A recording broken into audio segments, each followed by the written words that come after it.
Sound check 1, 2, 3. Sound check 1, 2, 3.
Good afternoon, everyone.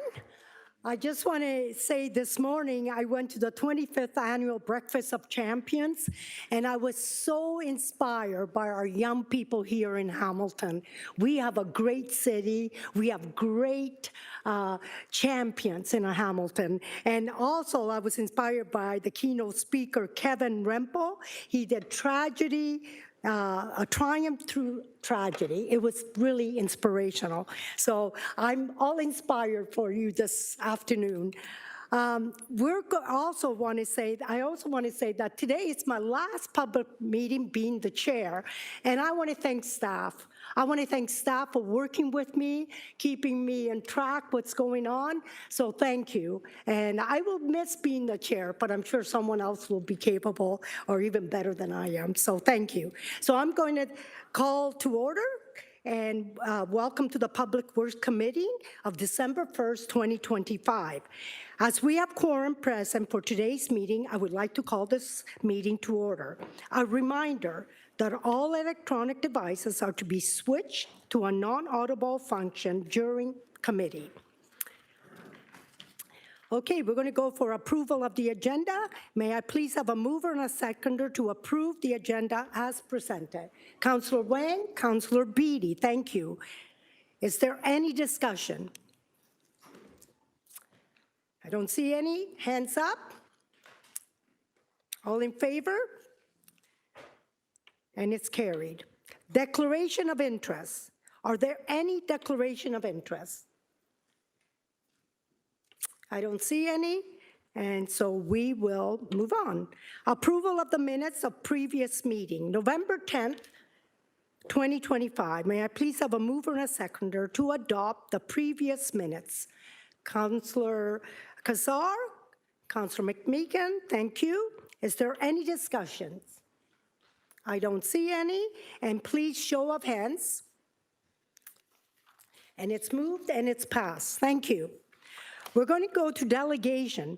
Now, before we begin our delegation for today's meeting, a reminder that the questions of the delegations are to be clarification purpose only, not for debate. A note to our delegates. You have 5 minutes to complete your delegation. You will hear a tone after 4 minutes, and then you will have an additional 1 minute to finish up. So first, we have 6.1. We have Jay Pierce respecting HSR plans to reroute a bus down Maple and Edgemount due to construction on the LRT. And Jay is here in person. So Jay, is this your first time delegating? It is, thank you. We love first timers because it'll become easier the second time. So you're welcome. Yes. Jay has asked for an additional 2 minutes, so I'd like to move for an additional 2 minutes to his delegation, if that's possible. Right. I think, do we need a vote for that for next 2 minutes? I was going to do it anyways, but it's okay. All right. Let's have a vote for an extra couple of minutes. Okay. Councillor Nan and Councillor Wang? Okay. Thank you. So, Jay, you'll have 7 minutes, but we're going to vote first, and then you can... show of hand. Oh, we're going to vote? E-vote? My computer's updating, so can I thumbs up for me?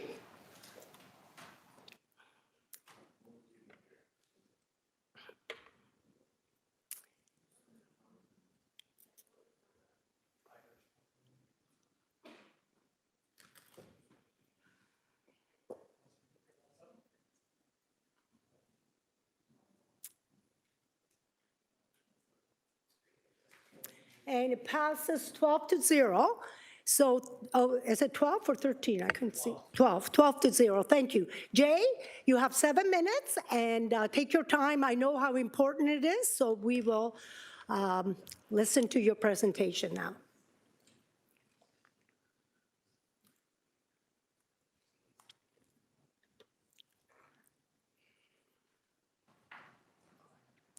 Madam Chair and members of the Public Works Committee, my name is Jay Pierce. I'm here to speak to you today regarding the urgent safety concerns for the proposed bus reroute of the One King Detour.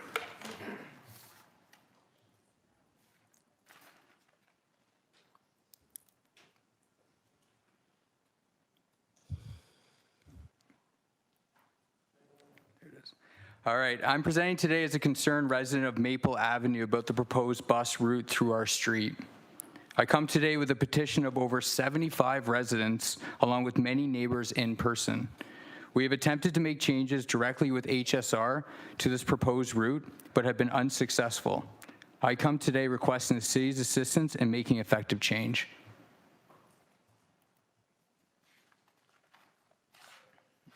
As you can see here, this is the proposed route offered by HSR. The area that's circled is our community, and that's the concern area that we have. There's 3 sharp turns directly through this residential neighborhood that are a major concern.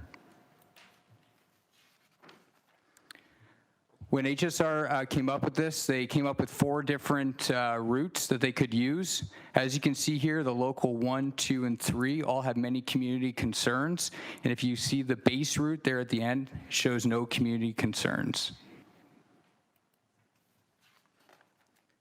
This is the route that we're requesting HSR to utilize, the base route, which sticks to the arterials.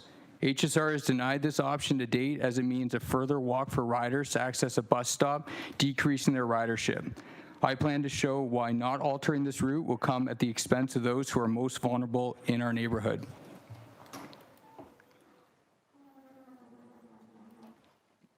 On Wednesday, November 19th, there was a town hall meeting set up by Councillor Wang.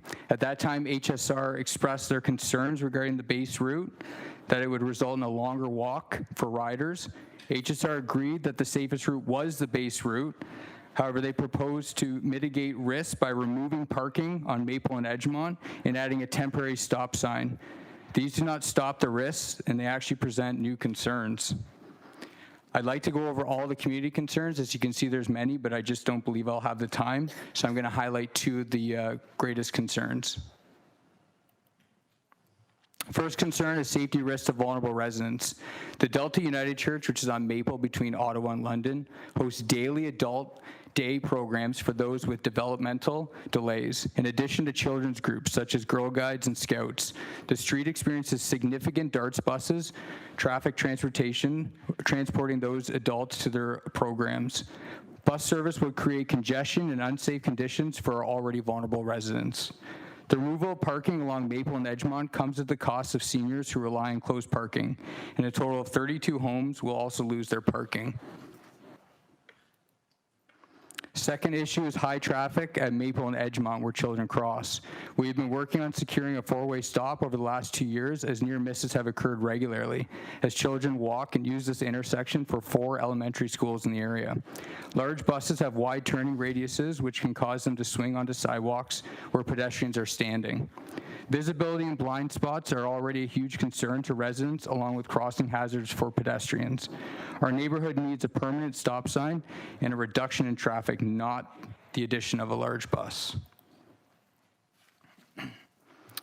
As you can see here, there's 4 stops that are directly affected by this construction. I reviewed the October 2025 Presto Pass data provided by HSR, which showed that approximately 1,179 riders between these 4 stops would be affected. To give you perspective, at the Delta Church monthly attendance, there's weekly 400 people and on average 1,500 people a month, and upwards of over 100 darts buses picking up and dropping off directly in this area where the buses would be going. Not even including community residents, there will already be on average over 1,500 vulnerable community members affected by the detour compared to the 1,179 estimated monthly riders. HSR is choosing to focus on ridership inconvenience, neglecting the larger population of vulnerable residents who are at risk. As a lot of you are aware, in November, there was a sad week in which 3 people lost their lives at intersections, one of which was a crossing guard. This is a serious issue and a huge concern for our community. The safest option for this community is keeping buses to the arterial roads by using the base route that was thought up by the HSR. These roads have been developed for high volumes of traffic and the infrastructure to support a bus route system. As a community, we are asking our elected council to continue to keep our community safe and keep the buses out of the area. In closing, this isn't about opposing transit. We fully support expanding access across Hamilton. It's about making sure those improvements don't come at the expense of safety for people who are already vulnerable. The final question I want to leave with you as a committee is, will you allow HSR to choose ridership over community safety? Or will you help us make safe changes that will benefit the community at large? Thank you. Thank you, Jay. And if you stay there, I think we have Councillor Wang with some questions. Thank you, Jay. Just a question first is that you have attached this presentation to the clerks, but have you also sent this presentation over to HSR at all? I have not. Okay, so at the appropriate time, I'll ask to have your delegation plus this presentation referred back to HSR just so that they get a chance to see this, the information that you've put forward.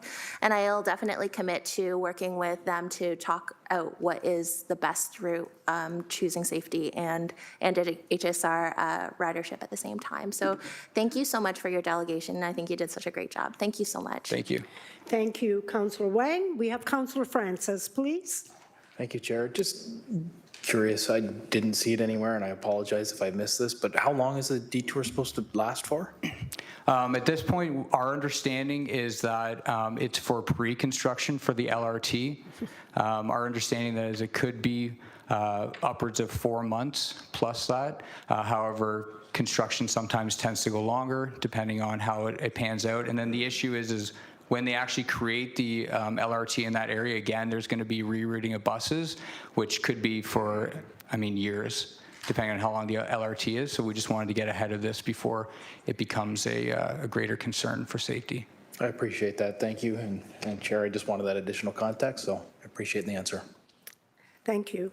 Can you take the chair? I just want to ask, it is, okay, so we usually do bus route in Ontario roads. If this is residential, is there parking on that residential roads where the bus is going to go through as well? Yeah, absolutely. So currently there's parking on both sides of Maple. However, our understanding is that that would be eliminated in totality on at least one of those sides. And on Edgemont, there's already no parking on one side of the street, and then they want to eliminate the parking on the other side, so there would be no parking on Edgemont altogether. So that would affect your community as well? Oh, 100%, yeah. So that's the 32 homes that I referenced would be affected. There's many people in the community who have multiple vehicles, and neighborhoods, driveways in that area are very small, and some people can only get one car in their driveway. So. Thank you, Jay. And I see there's some family here as well. That how many signed the petition again? Over 75 people. 75 That's people. who I was able to get to. Yes, and there's a lot of children in Yes. that area? Yeah, absolutely. It's a community that has growing families for sure. There's upwards of 4 elementary schools. One is just south of the Maple and Edgemont intersection, St. John the Baptist, where my children go. And there's children walking to and from schools all the time, as well as even private schools that pick up and drop off at Maple and Edgemont as well. Thank you. And through the chair, I just want to say, I know you didn't send the report to HSR, but have you called them for your concerns? Yes, I've made numerous emails to HSR. They were responding in the early days. However, as my emails continued, I didn't get as much response.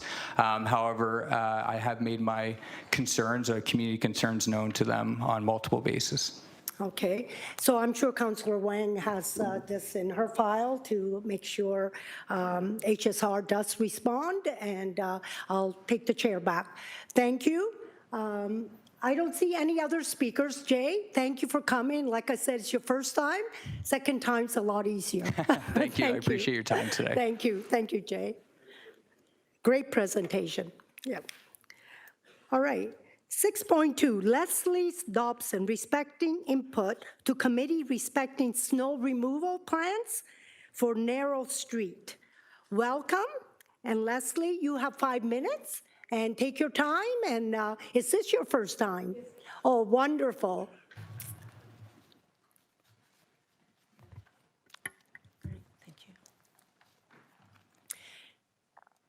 Okay, Leslie, you have 5 minutes. Take your time, and we'll hear your delegation. Good afternoon, Madam Chair, members of the Public Works Committee.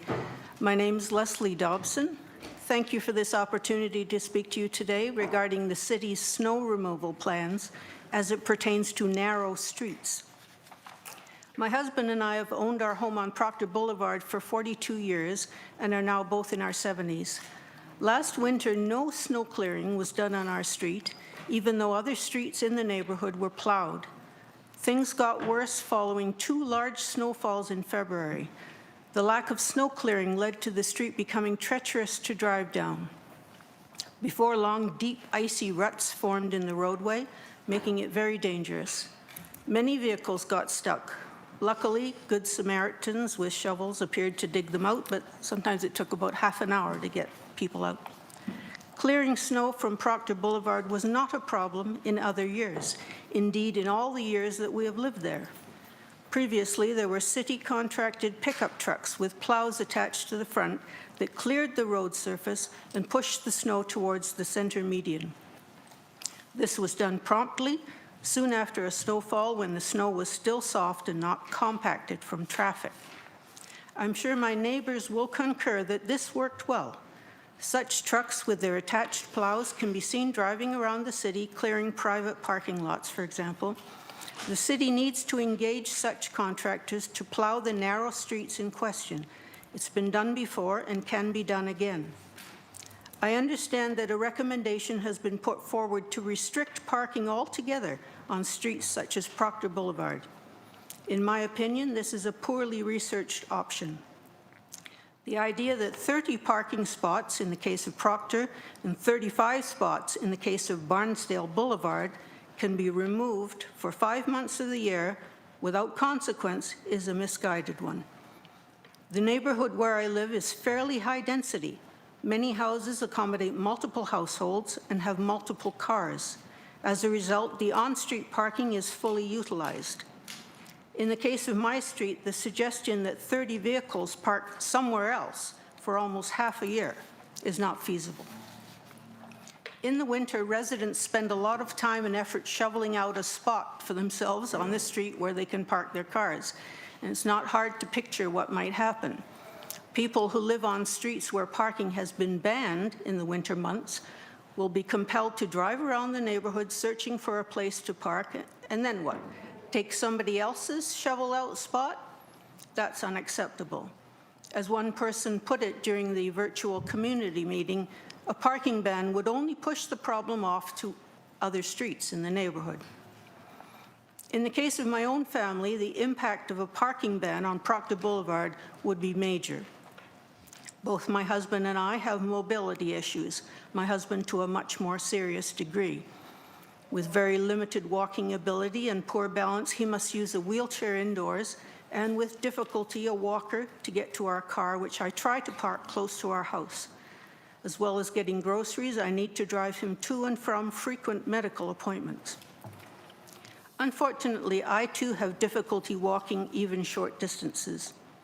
Having to drive up and down other streets looking for a place to park, but ending up far from my home, and then having to walk back over icy sidewalks fills me with a certain amount of trepidation.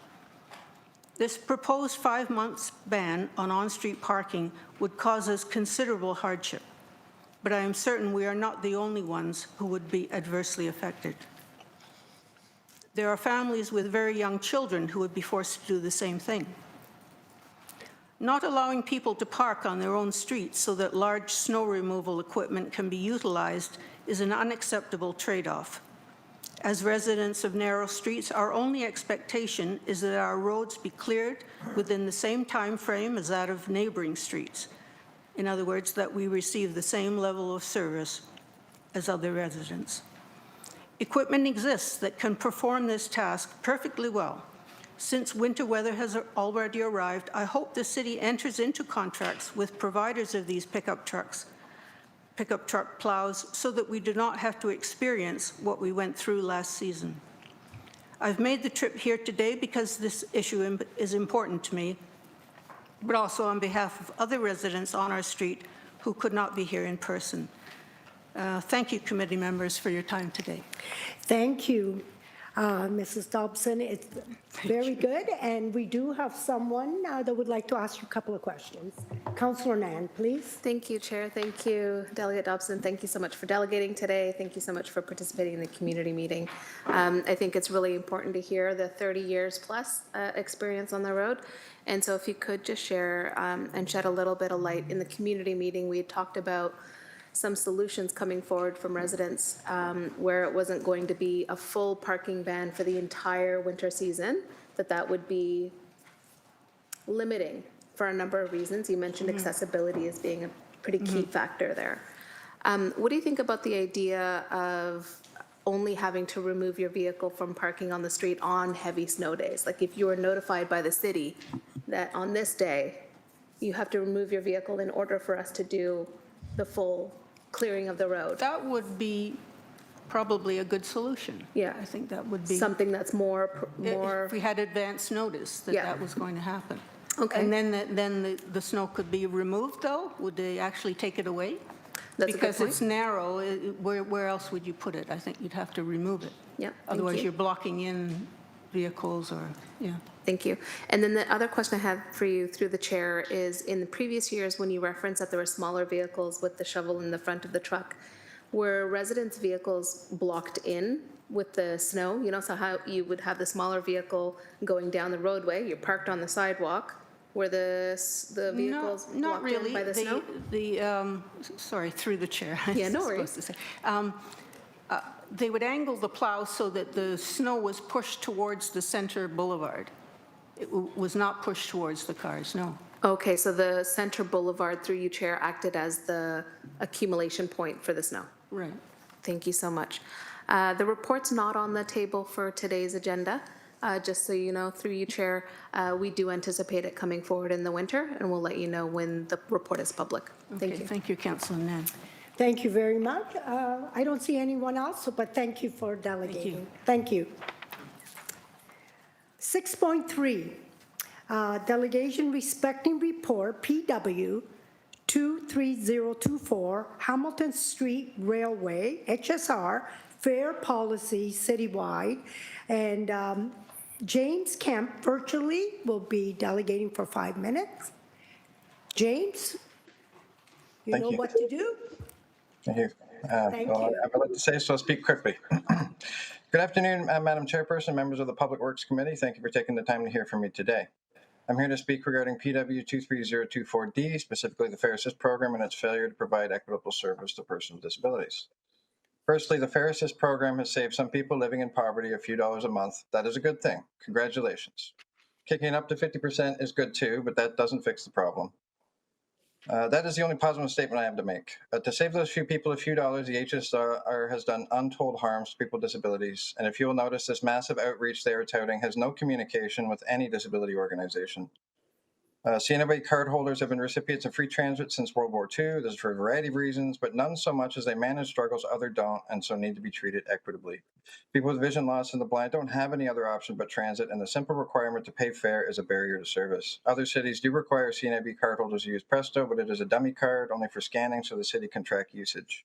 It doesn't need to be loaded to funds, which is particularly hard for those that cannot see. CNAB cardholders have never had to pay fare before. It's a false economy for the HSR to say we cannot afford to allow for free fare for CNAB cardholders. If the HSR had done such comprehensive studies on the effects of Fair Assist and the removal of the 2 temporary programs, then why isn't there a report on stakeholder consultation? Did they even bother to ask if CNAB cardholders were managing to adapt or find out if they were using transit at all? This report is the same as the last one. The data is questionable, and I don't see how the HSR can say it is such a success when it only reached 20% of those living below the poverty line.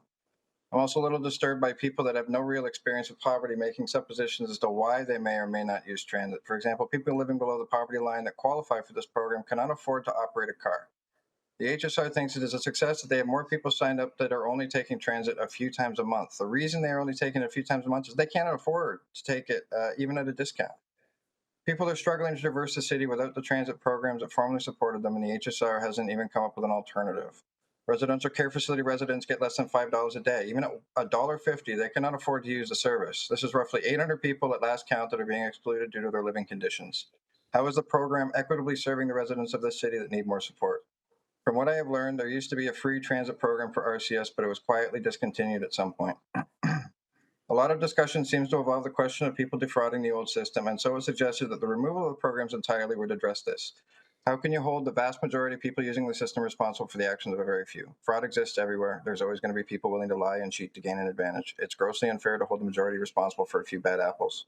On that note, I also think it is a more insidious argument that if you see somebody using a mobility device at one time and then see them not using it another time, they are somehow being disingenuous and are defrauding a system.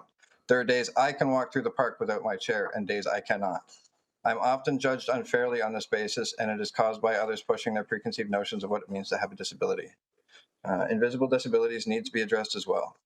People with mobility devices are still struggling to use the HSR. The policy changes put in place to make the Fair Assist program possible have increased the barriers to using transit, not reduced or removed them. This is in violation of the Ontarians with Disabilities Act. In the past 2 years of the Fair Assist pilot, the HSR has done nothing to address the problems people using mobility devices have simply paying fare. We have tried to adapt, but the bus isn't designed for us, and expecting us to conform to what others can do flies in the face of accessibility and accommodation. I have even seen people trying to train their service animals to tap their card for them to little avail. According to AODA IASR 165/16, the HSR is required to provide independent and dignified access, and what we have now is anything but independent or dignified. I myself have been struggling to receive appropriate accommodation to use the back door, which shouldn't be an issue. After a year, I received a card that was supposed to give me backdoor access, but no driver knows what it is actually for. I'm still struggling to get equitable access to the HSR. Please do not remove this issue from the OBL that is far from complete. We have to do better for people struggling to get basic access to the city's amenities, whether that is due to disability or simply due to having the misfortune to live in abject poverty. I'm not trying to speak ill of staff, as we are all just trying to do our part, but this report is nowhere near complete or fair. This pilot program was rushed to council with little proper consultation and no regard for the results of that consultation, and many of us have suffered through it as a result. Consultation was completely ignored in the preparation of this report, as it evidenced by the lack of the ACPD, or in fact any other perspective. Please do not perpetuate that error without significant improvement. HSR promised that they would begin tracking mobility device use at the start of the pilot, but this report doesn't speak to that. I would imagine it dropped precipitously. Public transit is an investment. For every dollar, studies have shown a return on investment of $10. Providing an equitable transit service must be seen as an investment and not as a source of revenue. Thank you. Thank you, James, for your delegation. We have no speakers on the list, so thank you. Next on the list is, I hope I pronounce it right, Hojay Baifide and Mohammed Alawi Mohammed, Acorn Hamilton, and it's in person. Thank you, both. And I hope I pronounced it okay. Thank you. You could state your name properly. Okay, thank you.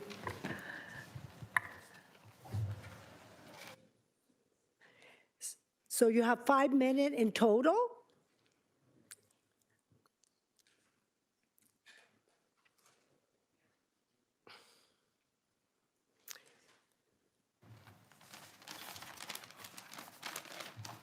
Yeah, hi, good evening. Hello, members of Hamilton City. Can you just make sure you have a microphone? Okay, wait. I wanna, yeah, I will push a little bit. Okay. Yeah. Thank you. Hello, members of Hamilton City Council and city staff. I am Muhammad Aitayant and members of Stony Creek Akron chapter delegating today to council. I am joined with Hojay Baifide, a neighbor, Flo Tyant, and resident of Ward 5, and co-chair of Hamilton Akron Stony Creek chapter. Hello, nice to join you guys today.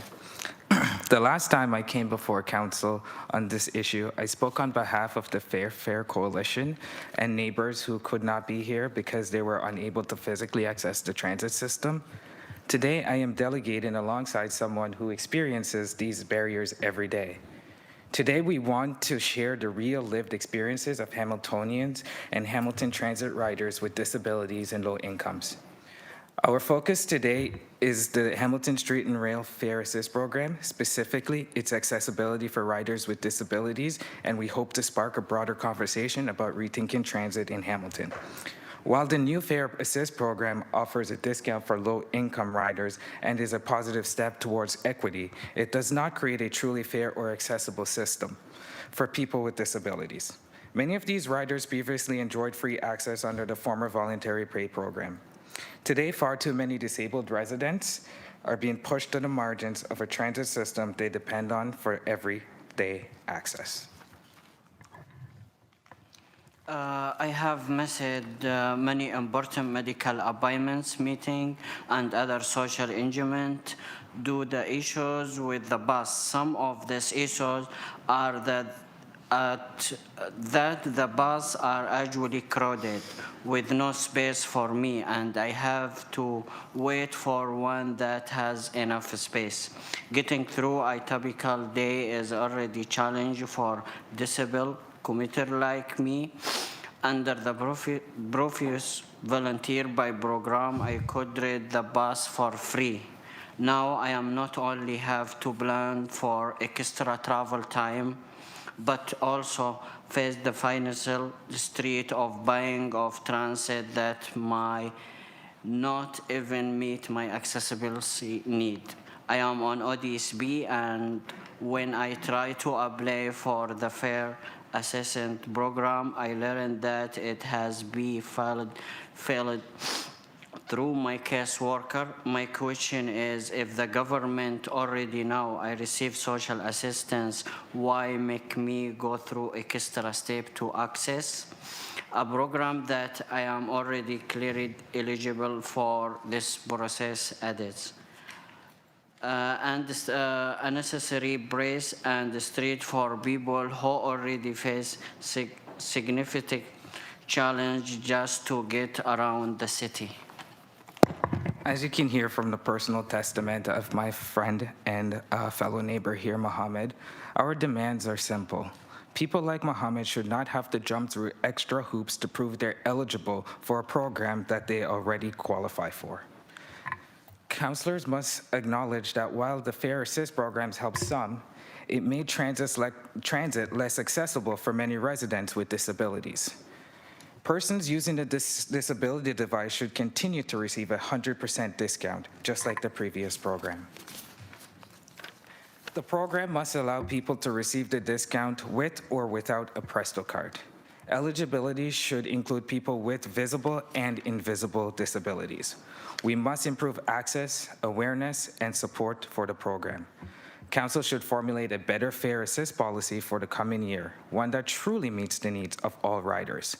Disabled Hamiltonians and every Hamiltonian deserve an accessible transit that allows them to move freely, safely, and affordably around and across our great city. Thank you. Thank you both. And everybody needs a good friend. It's wonderful. Thank you for sharing. We have Councillor Wang would love to ask you a question, if it's okay. Councillor Wang. Thank you. Mr. T is very happy to see you again. Jose, you made a specific comment about eligible. So could you just expand a little bit about eligible riders? Yeah, so what we've heard and find out is that there is actually lots of barriers to for people who are eligible. They still have to go through the process of this. They are trying to apply for ODSB, going to the doctors, have to pay for doctors' notes and fees that they're already on a limited income to have to pay for as well to prove to that. I think that that's an extra added step that's unnecessary and a burdensome burden on people who already are on low income to pay that extra medical step for a program that they clearly already qualify for. Oh, okay. So just to clarify, you're saying that if you are eligible to access any of the other programs, ODSP, OW, because you've already gone through all of the eligibility criteria? That's correct. Okay, that's just helpful. Thank you. No problem. Thank you very much. Anyone else? Thank you again for delegating. No Thank problem. you. Thank you, welcome. Next is Brad Evoy, Disability Justice Network of Ontario, and it's virtually. Thank you very much, Chair Pauls and councillors. It's lovely to be able to speak to all of you on this issue again. Disability Justice Network of Ontario, of course, is a Hamilton-based provincial organization focused on building a world where disabled people are free to be. And for us to be free to be means that we need to be able to get where we need to be. As we've made clear over many delegations on, broadly the issue of Fair Assist, the broader barriers of this program are still alive, well, and present for so many in our community. And while we're seeing the 50% discount proposed in the latest report as a positive step, overall, the issues of digital access, eligibility documentation, and broader challenges with the program remain. Ultimately, we firmly support the ability of, riders to have access to this service for free. Ultimately, as folks have already described, full free access to the HSR would be a massive boost for accessibility and access in this city. But, I think that this, again, is a positive step in terms of moving towards a greater discount. That being said, much like the previous speaker, we also would advocate for simpler enrollment for those on ODSP and OW, as well as expanded proof of enrollment for folks on CPP disability, WSIB, CNIB, and other membership programs, as well as things like the disability tax credit certificate and possible additional support for folks in residential care facilities. Further to that, we also have to acknowledge that the access to the discount itself is a concern. We know from having spoken to many folks in the community that the Presto card itself is inaccessible for many. Many riders do run into issues just manipulating the cards and being able to utilize them in the way that they are. Moreover, many utilize cash fare still within our broader community, and so are not able to access the discount at all. And so we need further solutions that allow for true barrier-free access to the HSR, whether it's through alternate modes of Presto or alternate ways in which folks can access this through cash fare. As we've gone through this process, we too have had many consultations with disabled riders. And one thing we've heard from so many is that ultimately, while there are a number of folks who have been able to access Fair Assist, many more have run into barriers just accessing their digital forms and moving through parts of the system. Folks who've called in and not been able to fully move through the system. Moreover, and I think this is one of the big kind of determinants of this program to me, is I want you all to take a look at page 7, Appendix C of your report. If you notice, the previously used the temporary fare transit special program section or voluntary pay, it says that only around 13% of those transit users now use Fair Assist. As we know from the previous program, that program was heavily utilized in this community and heavily utilized by low-income folks in this community. And so we have to ask ourselves fundamentally, if only 13 people who used one of the most widely utilized programs in this city, are no longer utilizing it, what does that mean? And what does that mean for disabled riders particularly? What I think it means, based on the lower enrollment target than has been reached, and the lower revenue even that's been reached in the program, is that folks are not utilizing this program to its fullest extent. And so we need a deeper discount to make that possible, greater eligibility, and overall a mind towards the accessibility of the pathways to enter this program. Thank you. Thank you, Brad. And I'm looking at the list here, and anybody? I don't see anyone on the list, so thank you very much. Apologies, Councillor sorry. Pauls. I didn't get a chance to signal on eScribe. If I could just ask a question through you. Yes, you can, Councillor Wilson. Alex. Thank you. Just picking up on the eligibility point, Brad, acknowledging you made other points in your delegation as well. Mm-hmm. I heard you say access to other programs is something that you'd like to see considered as a change in eligibility. Could you just expand? Is there any other? Because I think this is one of the challenges I would just in general is when you create something like this as a medical note says that you're creating a hoop or a level for folks to get through. I appreciate you're saying, hey, can we lower the bar? Can we change those criteria outside of copying another program's eligibility and saying, oh, you're enrolled in this, you're enrolled in that, so you automatically go forward. Are there other just conversations around eligibility you've had or recommendations you'd like to make?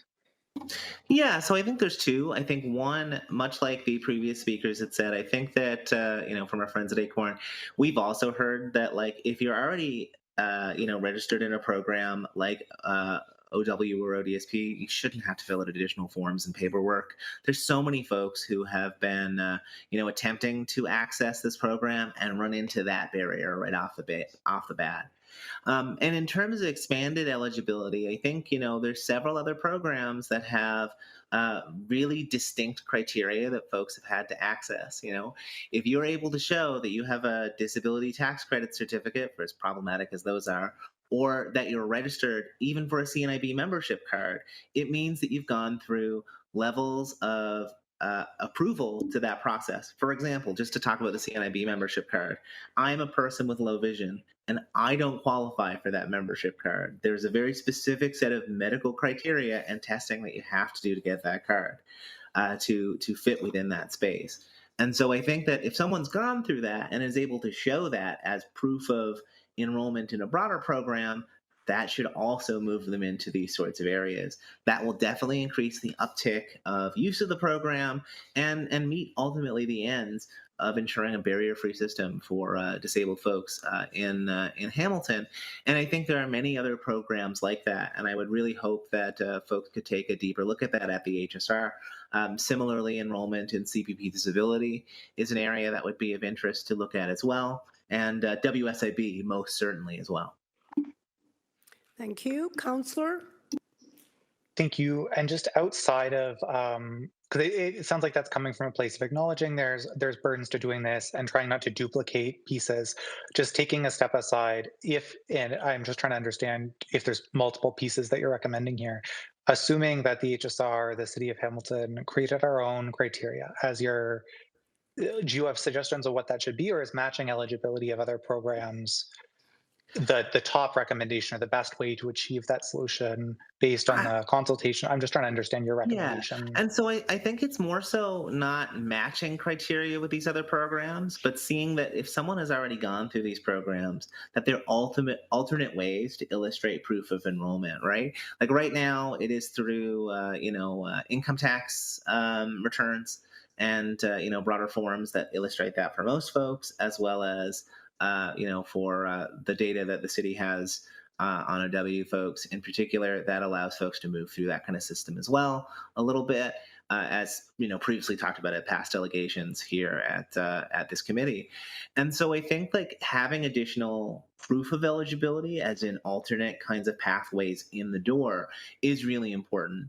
And I think, again, going back to that registration and form piece, I think lowering some of those barriers would be really important to make a simpler form or simpler way to access.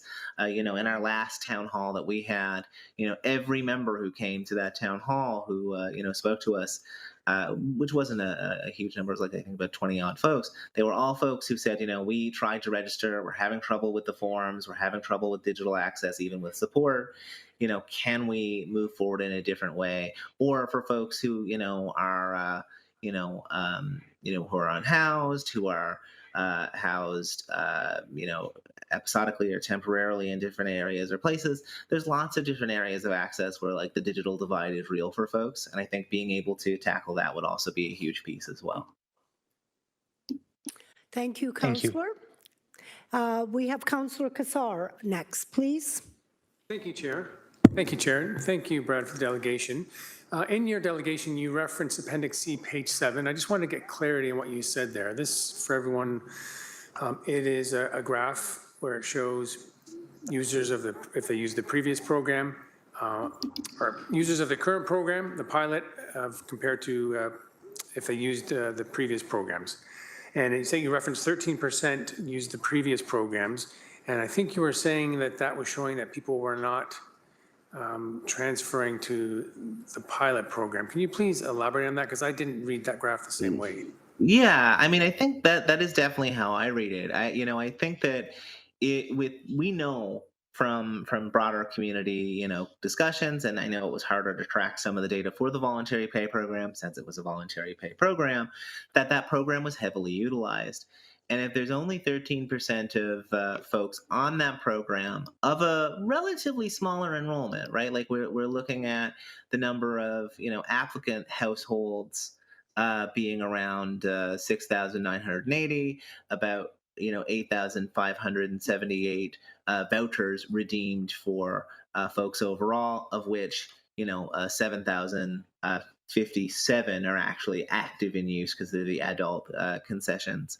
And I would say, if only say 13%, if we're going to expand this out to the full, number, if only 13% of those folks are utilizing that from the voluntary pay program, I have to ask where the rest of them are, because we know a lot more folks would use that program than 13% of, a little over 7,000. Thank you. Councillor Kassar? Okay, so you don't interpret this as an expansion of the number of people using it compared to the previous programs. Is that what you're saying? Absolutely not. Yeah, I think that the current program, just on its face, even if we looked at the total number of the folks who have redeemed it and are adults, so as we know, like youth and children are not necessarily using the program, even though it may be something they've redeemed on their cards. It's done by household, and seniors have the senior pass. So really, we're talking about a program that affects 7,057 people on a live day-to-day discount kind of basis.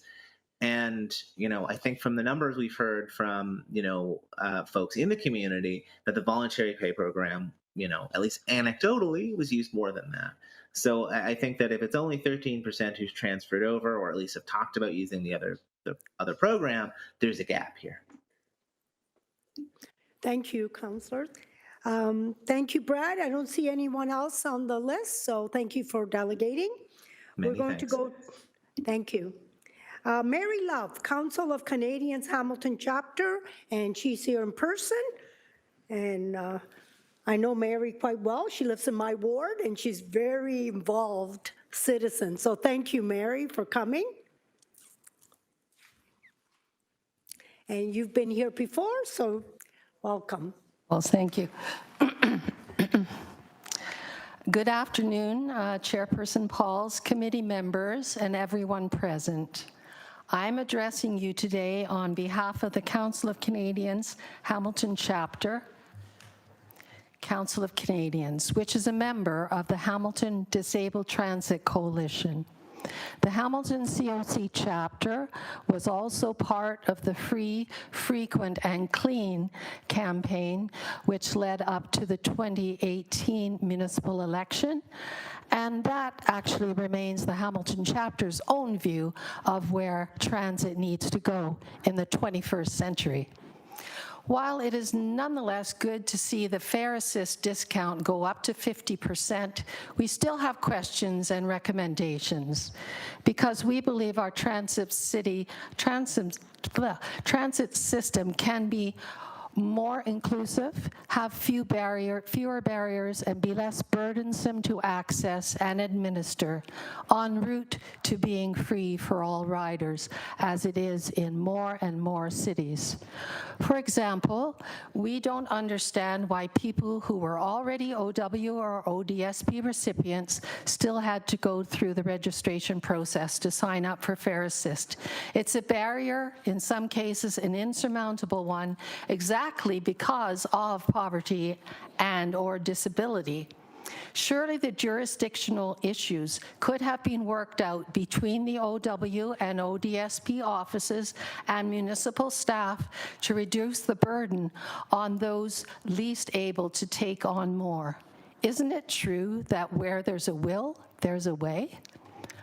Our second question concerns the uptake of the Fare Assist program, which isn't that large a percentage of the estimated 88,000 Hamiltonians living at or below the low-income measure, a truly distressing number. It's well known that many people with disabilities also struggle to make ends meet. Could it be then that many Hamiltonians with disabilities, both visible and invisible ones, were not as able to register for Fair Assist as the nearly 80%, or the over 80% your report mentions as finding the process manageable?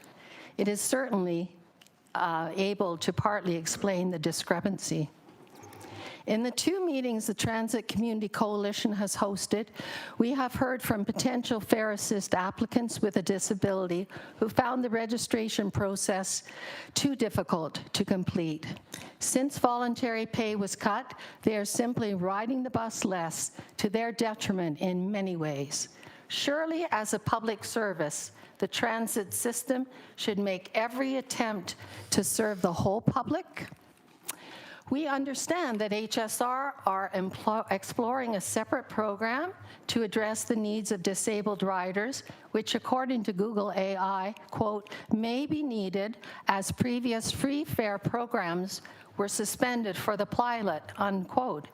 Certainly our chapter and the Community Disabled Transit Coalition would like to see a sibling program designed specifically for disabled riders who still face barriers that the existing Fair Assist program, based solely on income, hasn't addressed, including problems with digital access, proving eligibility documentation, providing eligibility documentation, and unique mobility as well as income challenges, since we know that many disabled people live at or below the low income measure.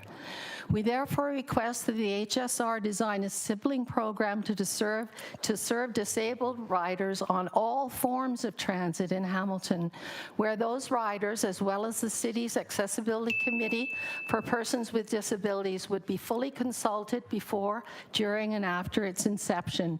I respectfully submit that they, not you or I, nor HSR staff, are the experts on what they need in order to get on and off the bus safely and without economic hardship.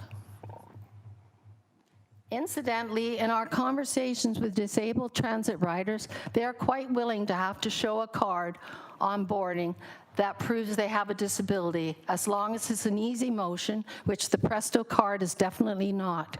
This may not be so palatable to those with an invisible disability, for whom free transit for all would do away with anxiety over stigma or unwanted challenges from drivers or fellow riders.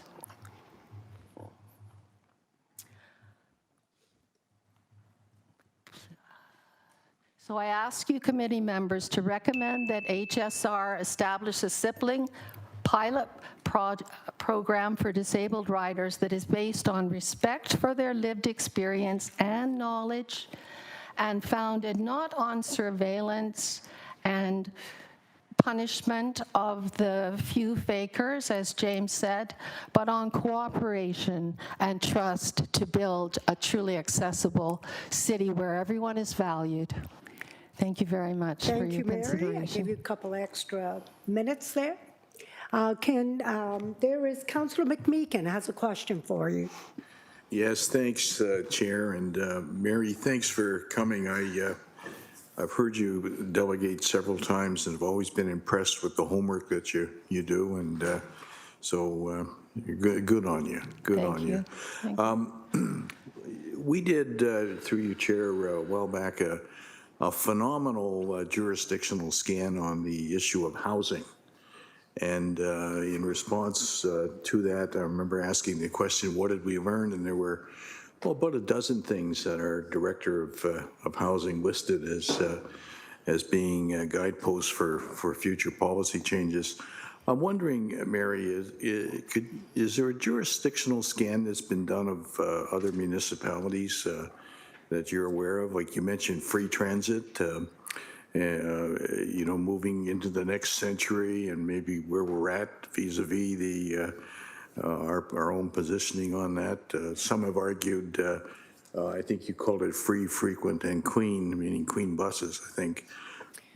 I was fascinated when that discussion happened, and I know there were a number of people committed to looking at that. I'm wondering Can you comment on it from a jurisdictional perspective? What other municipalities are doing that might be helpful guidance for us here in Hamilton? The free? Yeah, well, Councilor Meehan? or any modification of that. Certainly, there's been some pilot projects, one in Georgetown. Kingston has been certainly looking at it. And there's, I think, in Calgary, the downtown buses where a lot of the people who need, access the most and have the barriers, it's free for them. There are quite a few cities all over the world that are doing it. And I mean, we had voluntary pay here for years and years and years. And we're still standing. So the unfortunate jurisdictional thing that has concerned us is that we were told by the HSR, who actually agreed to meet with us online, which was very good.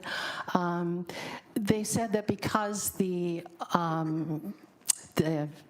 benefit programs, OWODSP, are Ontario programs, they wouldn't be able to find out who is eligible. And that's what I was saying about, like, can that not be worked out? As many of my colleagues said, a lot of people have already proved that they are eligible for discounts because of their disabilities. So they're citing privacy concerns as a barrier to the program. Yes, I believe that was one of the things, It's yeah. unfortunate. Yeah. Thank you, Mary. There's no one else, and thank you for being involved. Thank you. Okay, next we have Carl Andrews, Hamilton Community Benefits Network, and you're in person. You've been here many times. And I know you talk fast, so we'll all have to pay attention. Thank you.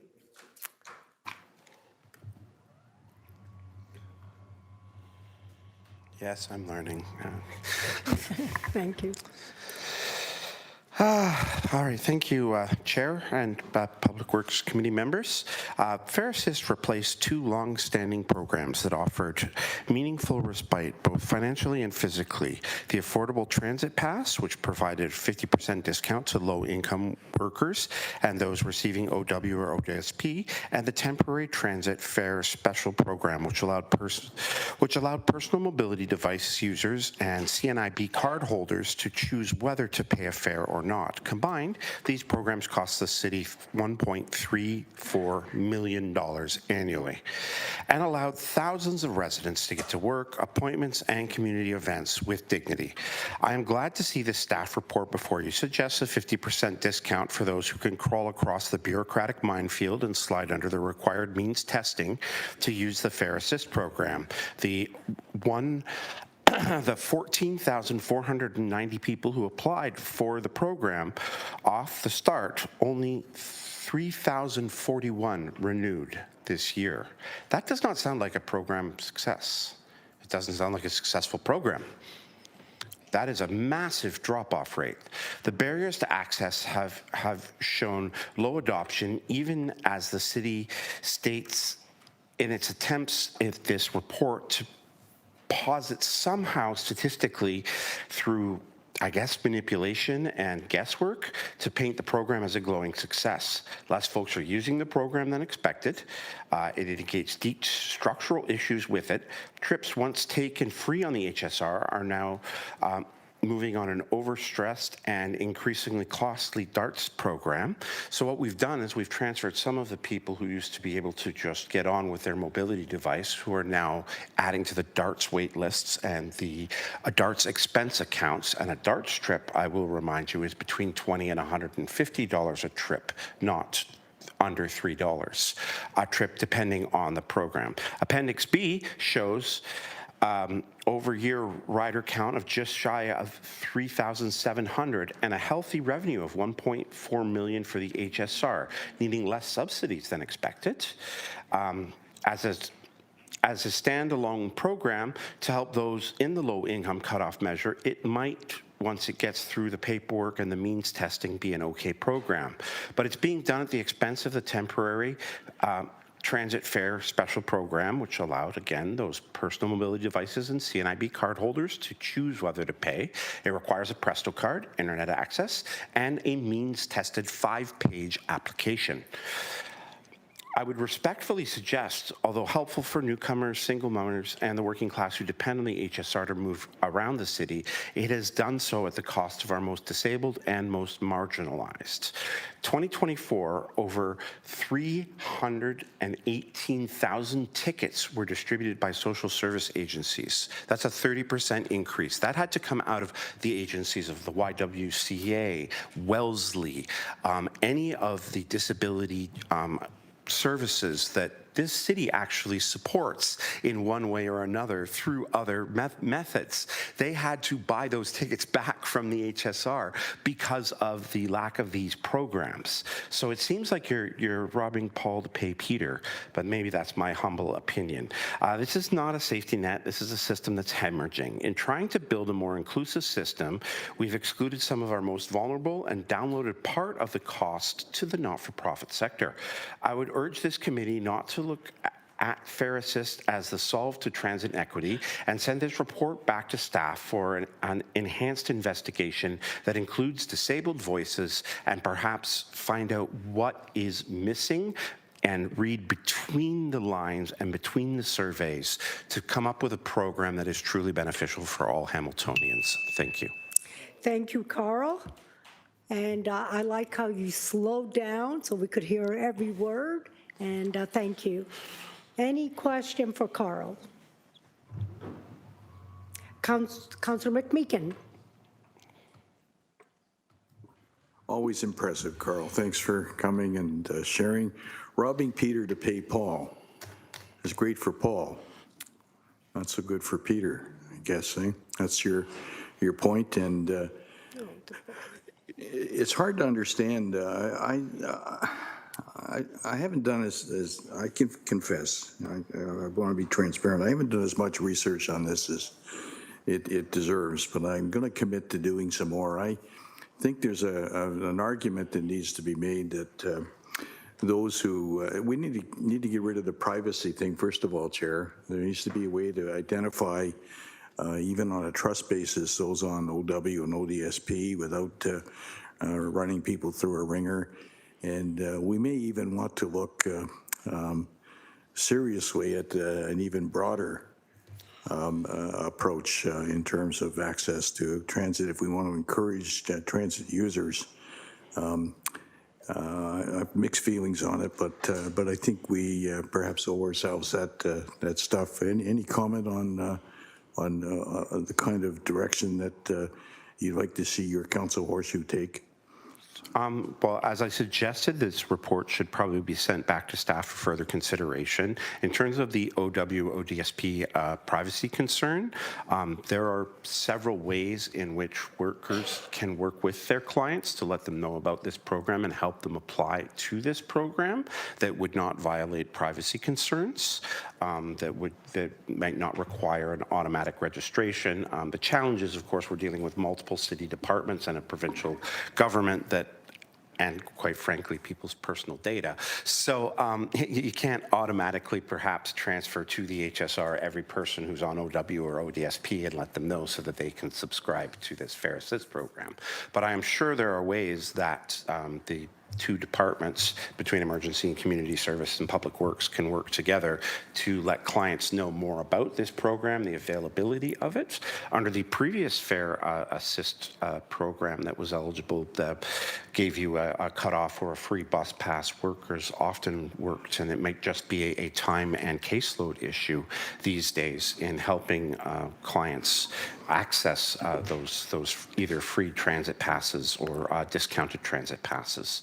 So I would suggest that those are questions best asked of staff in terms of how to remove those barriers or at least work around them. But what I will say is that you have a program that is now costing more in terms of actual subsidy this year, $1.48 1.18 million than the original 2 programs that this one has designed to replace are costing. And so even from a cost perspective, it's not working, it's not functioning, and it's not serving the very people I think it's meant to and that everybody would like to see it serve. Sounds to me, Chair, like a red tape issue. I'm a simpleton. I don't know why we couldn't partner with caseworkers who relate every day with those on OW and ODSP and let them present the cards to folk who qualify without having to run people through a separate kind of system of declaring and having to argue their eligibility. Wouldn't that would eliminate the privacy issue, and we would just have the caseworker say, hey, you qualify, do you know you qualify for this? Here's a card. We could work with them on that, couldn't we? We sure could. Thank you. Can I pass the chair? Go ahead. Maybe I should know this, Carl, and I'm sure you do. The 318 passes that the agencies distribute, do they buy them from HSR at a discount? They are the 318,000. Yes, they are purchased at a discount as single-use tickets to be used by either as tickets or as the new disposable Presto cards, depending on where in the system they are. And yes, they are purchased from the HSR, but at a discounted rate. And do you know how many agencies, we support the agencies, how many agencies roughly are they that buy all these tickets? I would have to say I know of at least 36 personally, but I'm sure there are more that access those services. I mean, we're talking about quite a number of tickets. Thank you for that. Thank you. I'll take the chair back. Anyone else? Thank you again, Carl, for delegating. And last one is John Davey.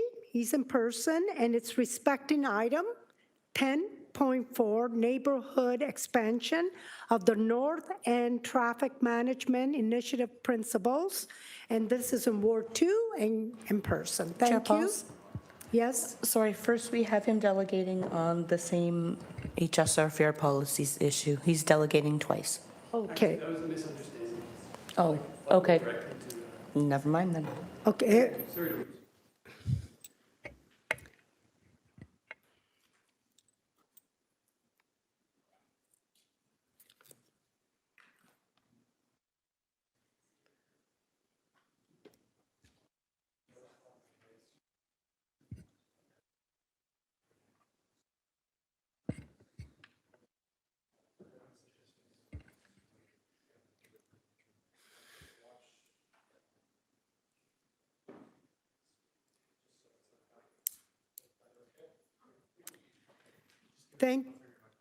Thank you, John. You have 5 minutes. Thank you. All right. Thank you, Madam Chair and councilors, for giving me the opportunity to speak to you today. I'm here to speak in support to, my name is John Davey, by the way. I'm a Ward 2 resident. I'm here to speak in support of Councillor Crutch's motion to expand the principles of the North End Traffic Management Plan. Right.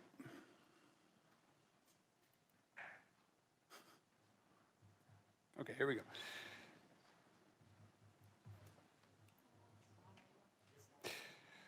So this is a article from the Hamilton Spectator from 1917. It's sorry, the running over. When we look at this article, we see that they've run over a child, and sorry.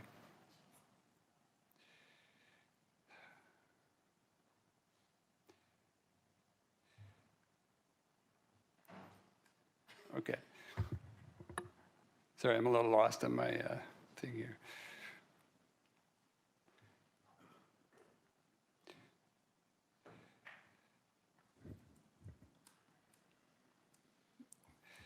Okay. So, oh yeah, I'm totally lost on this. Maybe we can withdraw. Do you want to start over? Yeah, well, I've just kind of lost my place right now, so. Go.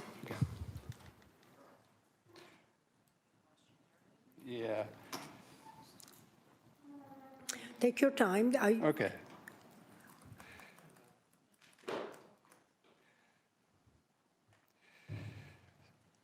So this is an article from 1917 in which a coal delivery driver fails to stop and runs over and injures two youngsters sitting on the curb of Houston and Hunter. Fortunately, their injuries were minor. But what's most remarkable about this article is beyond the blunt headline and the first sentence that makes direct reference to the driver is the magistrate's response to the driver's lawyer when he attempts to shift responsibility onto the children who shouldn't have been in the street. He says, you shouldn't say that. You can't say that. Children can play in the street if they wish. This does not stop men from being very careful while in the street. A driver must keep his eyes square on the road and watching out for children. What we also see is that even in 1917, with just 20 horsepower and a top speed of 60 kilometers per hour, motor vehicles were altering our collective expectations about how children's behavior and relationships with their neighborhoods need to change to accommodate the free movement of motorists. The rate of random, normal strangers accidentally harming children while they play was increasing, and this magistrate was not ready to let it be normalized. Sadly, the rest of society spent the next 110 years normalizing it, and this is the results. If you do a search on the spec archives for buy a car, as in BY, a car, what you'll find is over 17,000 results, mostly involving people being hit by a car, struck by a car, and sadly killed by a car. Over the years, several of these fatal incidents happened within the North End.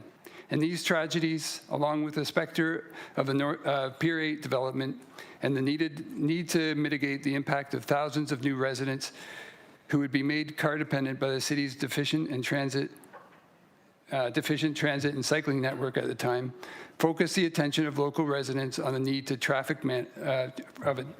need for a traffic management plan.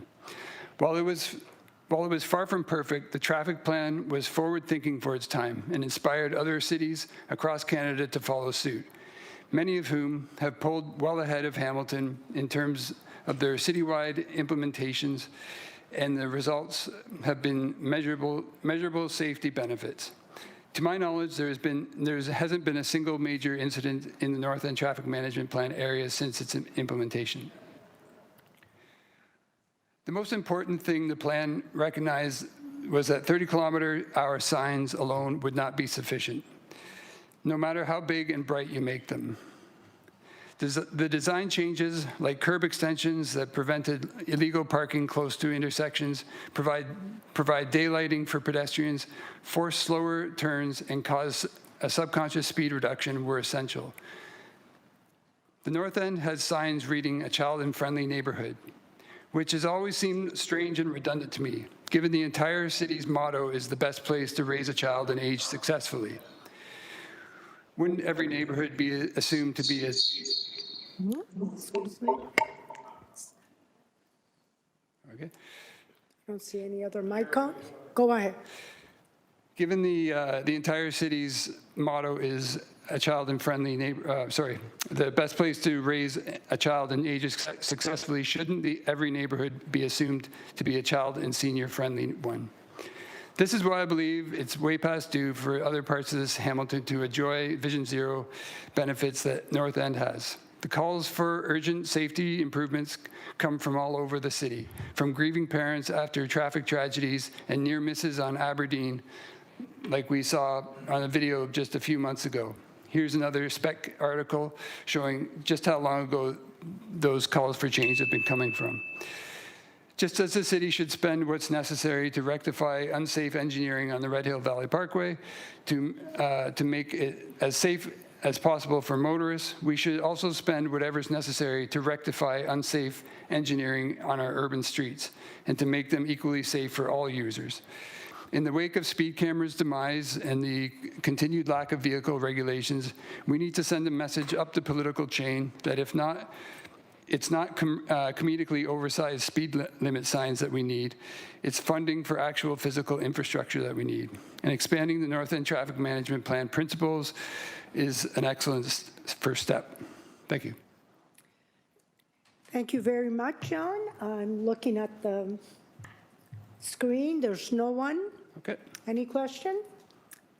Thank you for delegating. Thank you.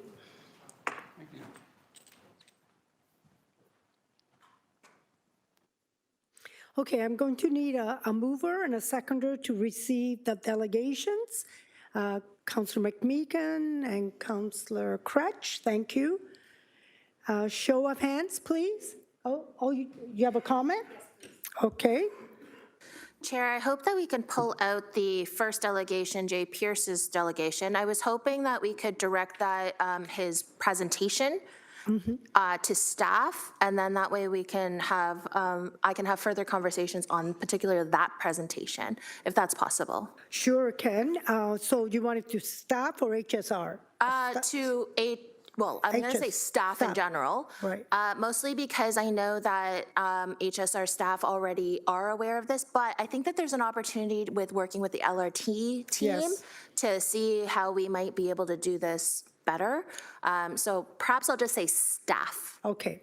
Yes, that's okay. That's okay. Yeah. That's all. I don't know if I need a seconder to help me get it there. Yes, I do need a seconder. You need a seconder? Councillor Nan will also second that. Okay, so we'll, so as a motion, you're putting, okay? We're going to need a e-vote for that? No? Okay, Councillor Mann, go ahead. That's it? That's it. Okay, thank you. Yeah, we have to vote. Is it an e-vote or show of hands? Show of hands. Oh, I thought it would be, a motion would be.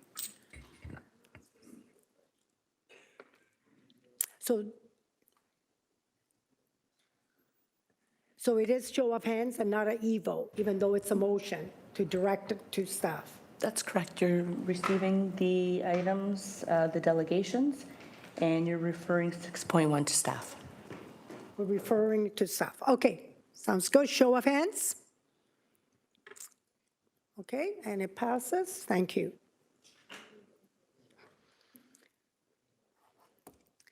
Okay, we're moving on to 7, items for information. PW 2204, environmental sustainable solution for food trucks in Bayfront and other parks.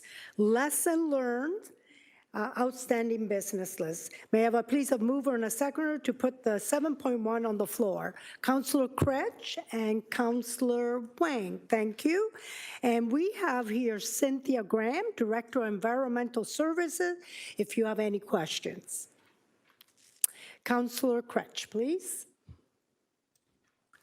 Thanks. I remember watching this issue evolve when I was not a member of council, and was interested to understand how we could possibly do something good, especially at Bayfront Park, where we sometimes see throughout the summer months, food trucks that are powered by gas usually or diesel are just running constantly in an area that we're trying to protect as ecologically sensitive, an area where we're trying to naturalize.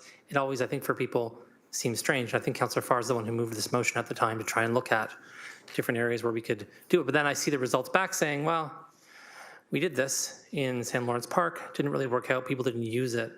And so I guess I'm wondering if we have other information outside that one study that we did. I know that when we looked at doing this at Bayfront Park, there were some logistical issues in terms of the fact that we couldn't just do it with the existing infrastructure. We had to include new infrastructure. So I guess I'm just wondering if this is kind of really the final word from staff on the subject about the possibility of doing something here, or if it just would require additional investment and study in the future to do something here. Okay, Director Cynthia Graham. Oh, is she here? No, GM Jackie Kennedy. Good afternoon. Hi, Jackie Kennedy, General Manager of Public Works.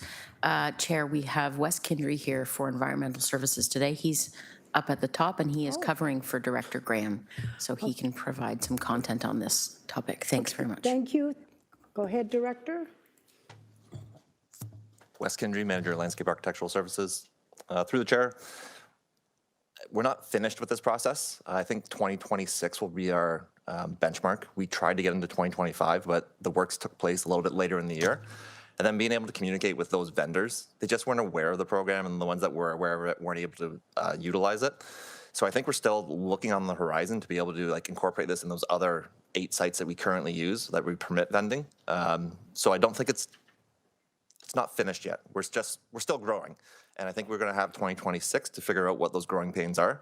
And then we'll be able to report back on how that actually came out, because we'll be able to communicate with those vendors a little bit better and make sure that system and that program is aware, full awareness throughout the food truck industry. Thanks. I'm really grateful to hear that, because that was my understanding from what I read and other things I've heard from folks is that, yeah, that awareness wasn't there. It is a lot of this is about awareness and ensuring that people know those services are available to them. If they don't know, they're not going to use them. And so I look forward to seeing the further report back. Thank you. Thank you, and thank you, Director, Acting Director there. Anyone else? Councillor Beatty. Sorry, I didn't get to indicate quickly. Can I just ask a quick question through to staff? I'm not an expert in food trucks, although I love to visit them and eat from them. But when I am at events, from time to time, I notice that some of the units have integrated electrical systems, meaning that it's not something that you can plug or unplug. It's built as a standalone unit, and it's not really adaptable for what we're proposing here, that you could shut off your diesel generator, for example, and plug in. Have we anticipated whether or not, what is the uptake possibility on this, particularly those with integrated systems that may not be able to actually access what we would refer to as an offshore power supply? Hopefully that makes sense, Chair. Acting Director. So through the chair, right now we don't have parameters on what food trucks must use. They all use different kinds of power sources at this time. Some of those are able to accommodate electrical hookups. Some of them are not. Some of them are still full on diesel or gas fuels to be able to power their systems. Again, as we move forward, there might be an ongoing conversation on how that plays out for us. Once we have the system in place for the electrical hookups, maybe that's seen as a benefit to them. And maybe there's some conversions or the new food trucks that come on the scene, because the scene does change quite a bit in terms of those vehicles that are available and permitted to use. So I think we're just looking on the horizon, and at this time, we don't have a definitive answer on how that will play out in the future. Okay, thank you, Chair. And thank you, Wes. All right, I don't see, Councillor Chattison, you sneaked in there. To be honest with you, I had my name on the list a long time ago. Oh. So my question to Wes, in the lessons learned, basically, I think the main concern here was CO2 and fine particle matter, right? So has there been any consideration given to investigating or possibly mandating propane generators, which run much cleaner and kind of be like a midway point, as opposed to, going for perfection and costing the city for outlets that aren't really even being utilized? So through the chair, if I understood correctly, so the city providing propane connections? No, just like mandating it, as an intermediate step until we have all this stuff going forward, because I think that's I have a propane generator at home. It runs much cleaner. I see it operating efficiently. I just don't know the details, but is there any way that we could look at that possibly and come back with some sort of suggestions if that's feasible? Wes? So through the chair, at this time, we don't have a system in place to do that and enforce the vendors on the types of fuels they must use or they need to use to be able to operate. I think that's something that council would have to come back for us to inquire and look into that whole program with the food truck industry in the city of Hamilton. But at this time, we were approaching it from providing that electrical clean fuel source and ideally having vendors buy into that and look for those benefits through the vendors themselves. And I can respect that as an ultimate goal, because that probably would be the best way to get people right off of generators. However, I was just trying to think of how do we get there as cleanly as possible, and if that's something that's going to happen overnight or if it's going to be. So I'll leave it to you, but I just thought I'd throw that suggestion there, knowing that it wasn't considered. Thank you. Okay, thank you. I don't see anyone else, so we have a mover and a seconder, and we will receive a show of hands. Thank you, and it passes. 7.2, Corporate Safety and Security 2024 Annual Report. May I please have a mover and a seconder to put the item 7.2 on the floor? Councilor Maureen Wilson and Councilor Cratch. Thank you. We will have a staff presentation, and Martin Dabot, Manager, Corporate Safety and Security, will provide the presentation. Welcome, Martin.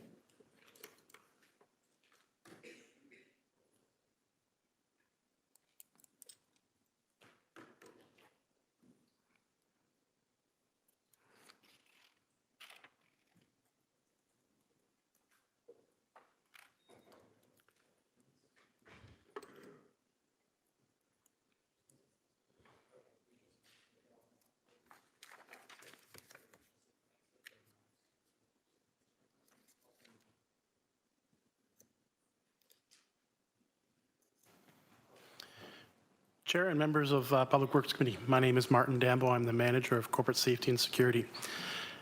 Today I have the opportunity to present to you our 2024 Annual Operating Report. It also includes some elements that Council brought forward for enhancements to our report. I'm just going to do a quick presentation, and then I'll be happy to take any questions afterwards.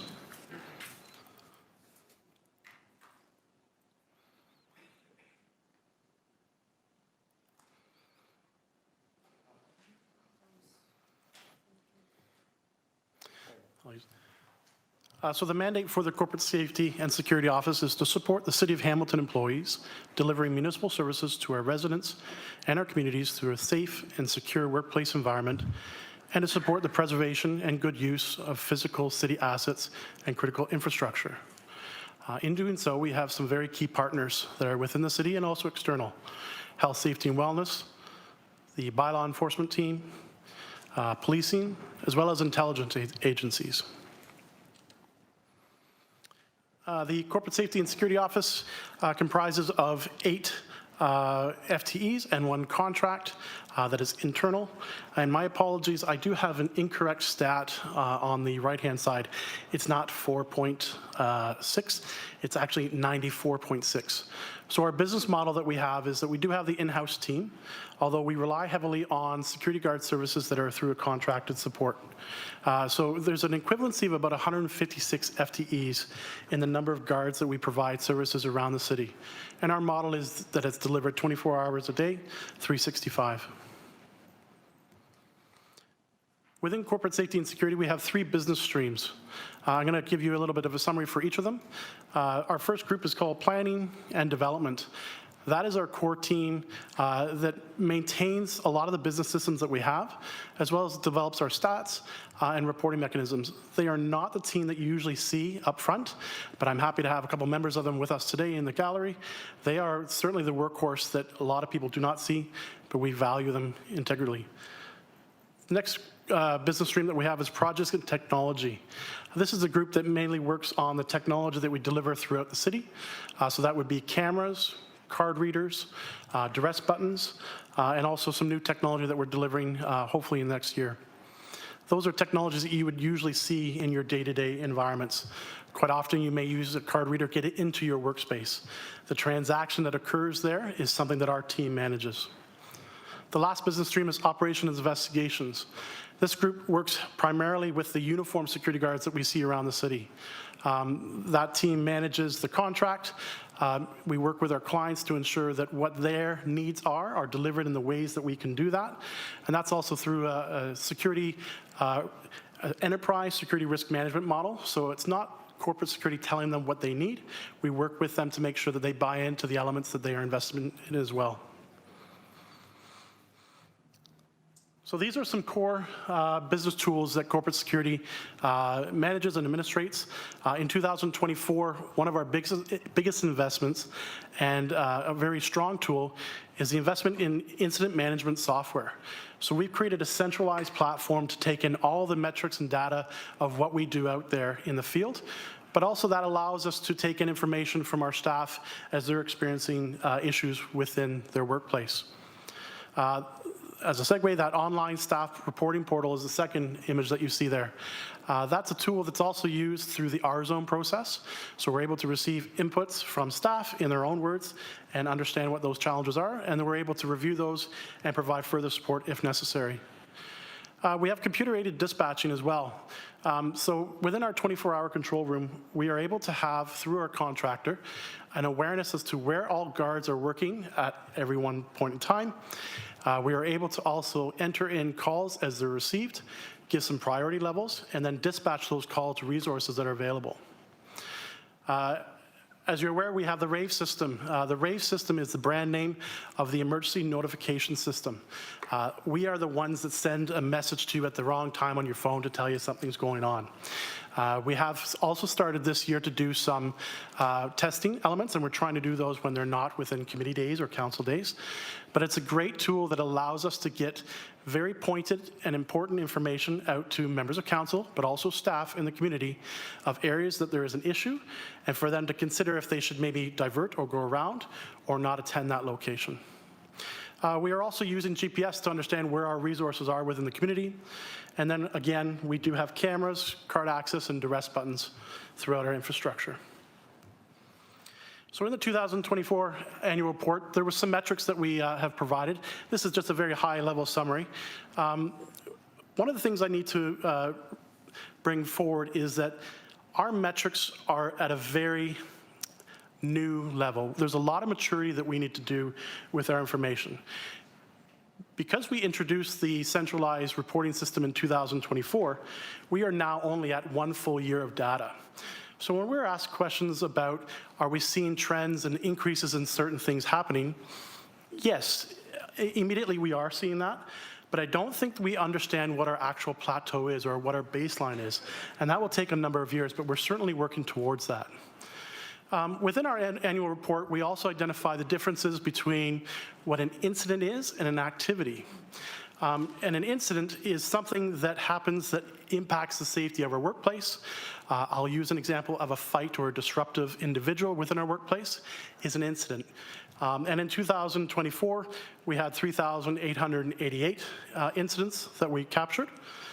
An activity is a number that's much higher. And while that number may be going higher and we're expecting it, it's not a bad thing.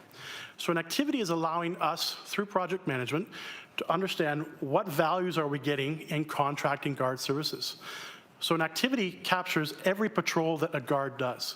So, for example, during an 8-hour shift, we want to make sure that we have value in what their tasks are and that they're completing those tasks. So I'll use York Parkade because I think that's one of the high activity locations within the report. We want to make sure that we know when a patrol was conducted on each level of a structure. So we document those, and that's why we're expecting that the activity levels will increase, and that's a good thing for us to understand what's happening. But we still need to understand over time where our baseline is for incident reports.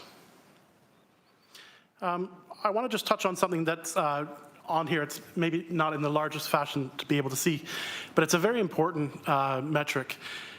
When I started a few years ago as a security guard, I could not have appreciated the impacts of what naloxone has done for our community in saving people's lives. I would never have anticipated that I would have had to carry naloxone in a guard's role. But our guards that work for the city, whether at City Hall, McNabb Terminal, or at a rec center, are carrying them, and we're seeing some numbers that they're using them. So in 2024, there was 115 individual uses of naloxone by our security teams, and it's a very interesting number for us, but it means that we have probably saved 115 lives in the use of that naloxone. So that's something that I'm very proud of our team being able to produce. In 2024, we capture the number of hours that our guards also provide. So the invoicing that we receive from our vendor identifies the number of hours and the locations where they serve, and we collect that data and we include that as a part of our metrics. So in 2024, we had 325,473 hours that were delivered, and within that value, 115,543 was delivered in an ad hoc perspective. And what that means is things that may be seasonal that we need to deliver, one-off projects that are happening, but not usually our base level services that we provided across the city. For example, City Hall, and I think I go into the next slide on that. City Hall is not an ad hoc service. These are the services we deliver traditionally every day, but maybe attending one of our park structures while there's maintenance going on would be considered an ad hoc example. So in 2024, an investment through operating funds of $9.637 million took place in the use of security guard services. It's broken up into three categories. The first category, 23% of that 9.6, is for council-approved programs. A couple examples of council-approved programs at that time were the 24-hour washroom program that was taking place in the parks. Also the escarpment patrol program, which started, I think, in September of 2024, where we have the 5 staircases along the escarpment, and between 5 p.m. and 1 a.m., 7 days a week, we have a patrol team that go through each one of those staircases. Under the core client services, City Hall again would be an example. Another example would be the POA Courthouse, the McNabb Terminal, and these are locations where we typically have a schedule that may have been traditional in how it's being delivered, but it's a core-based service for us. And again, we talked about ad hoc services in the previous slide, and that was 37% of our 9.6. We did deliver some capital investments as well. In 2024, $350,000 was invested within City Hall itself, and that's through some expansion of card access, CCTV and duress, but also some of the new work that you're seeing on the ground floor with the security desk. Looking forward, what we're hoping to do, especially with their incident management system, is to be a data-driven business, understand where we are doing work, what's the benefits, and is there any returns on that, and then making some really informed decisions in moving forward. We're also looking to do some formal facility risk assessments to understand what are the challenges that we have within our environments. That might be a facility that's brick and mortar, but also we recognize that our work environments are also out in the community, and some enhanced data analysis. The one last thing there is enhancements to authority to the security mandate. While I'm not a security guard, security guards do not necessarily have authorities that are conveyed to people like police officers or bylaw officers who have a duty to action. Security guards may have authority through legislation such as the Trespass to Property Act, but beyond that property, there isn't authority. And there's some work that's been done with other municipalities such as City of Toronto to maybe advocate for some more authorities that can be conveyed towards security, but still not crossing over that there is a difference between security, bylaw, and policing.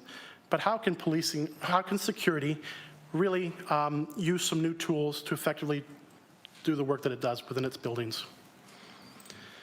And that is the last of my presentation. I'd be happy to take any questions. Thank you, Martin. And we have a list here, so we're going to start with Councillor Wang, please. Thank you, Chair. Thank you for the presentation. I really appreciate seeing these numbers. Wanted to refer back to your slide 6, which was the incident year over year category and type. The variance, there were 2 numbers that really stuck out to me. The alarm incident is a plus 707% number increase. There is also the disturbance number that is a plus 418 number increase. Could you just give me a sense of what is an alarm versus what is a disturbance? Martin? Through the chair to the councillor, an alarm could be a duress alarm that is actual or false. It could also include fire alarms. So in 2024, we saw an increase of 707 incidents, not percentage, and that's what that variance is about. And that's likely attributed to more use of our facilities as we've come out of the pandemic.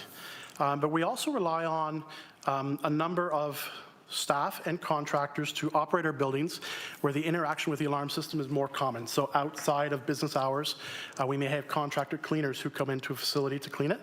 And their familiarity or their ability to work with the alarm system is something that we try to understand and make sure that they have the tools to use it effectively. But intrusion alarms are definitely the highest value within alarms itself. And then disturbances. Disturbances is anything where the behavior or conduct of an individual is contrary to the expectations within the environment that it happens. We've seen some growth in incivility of individuals towards not only elected members, but also our staff front lines.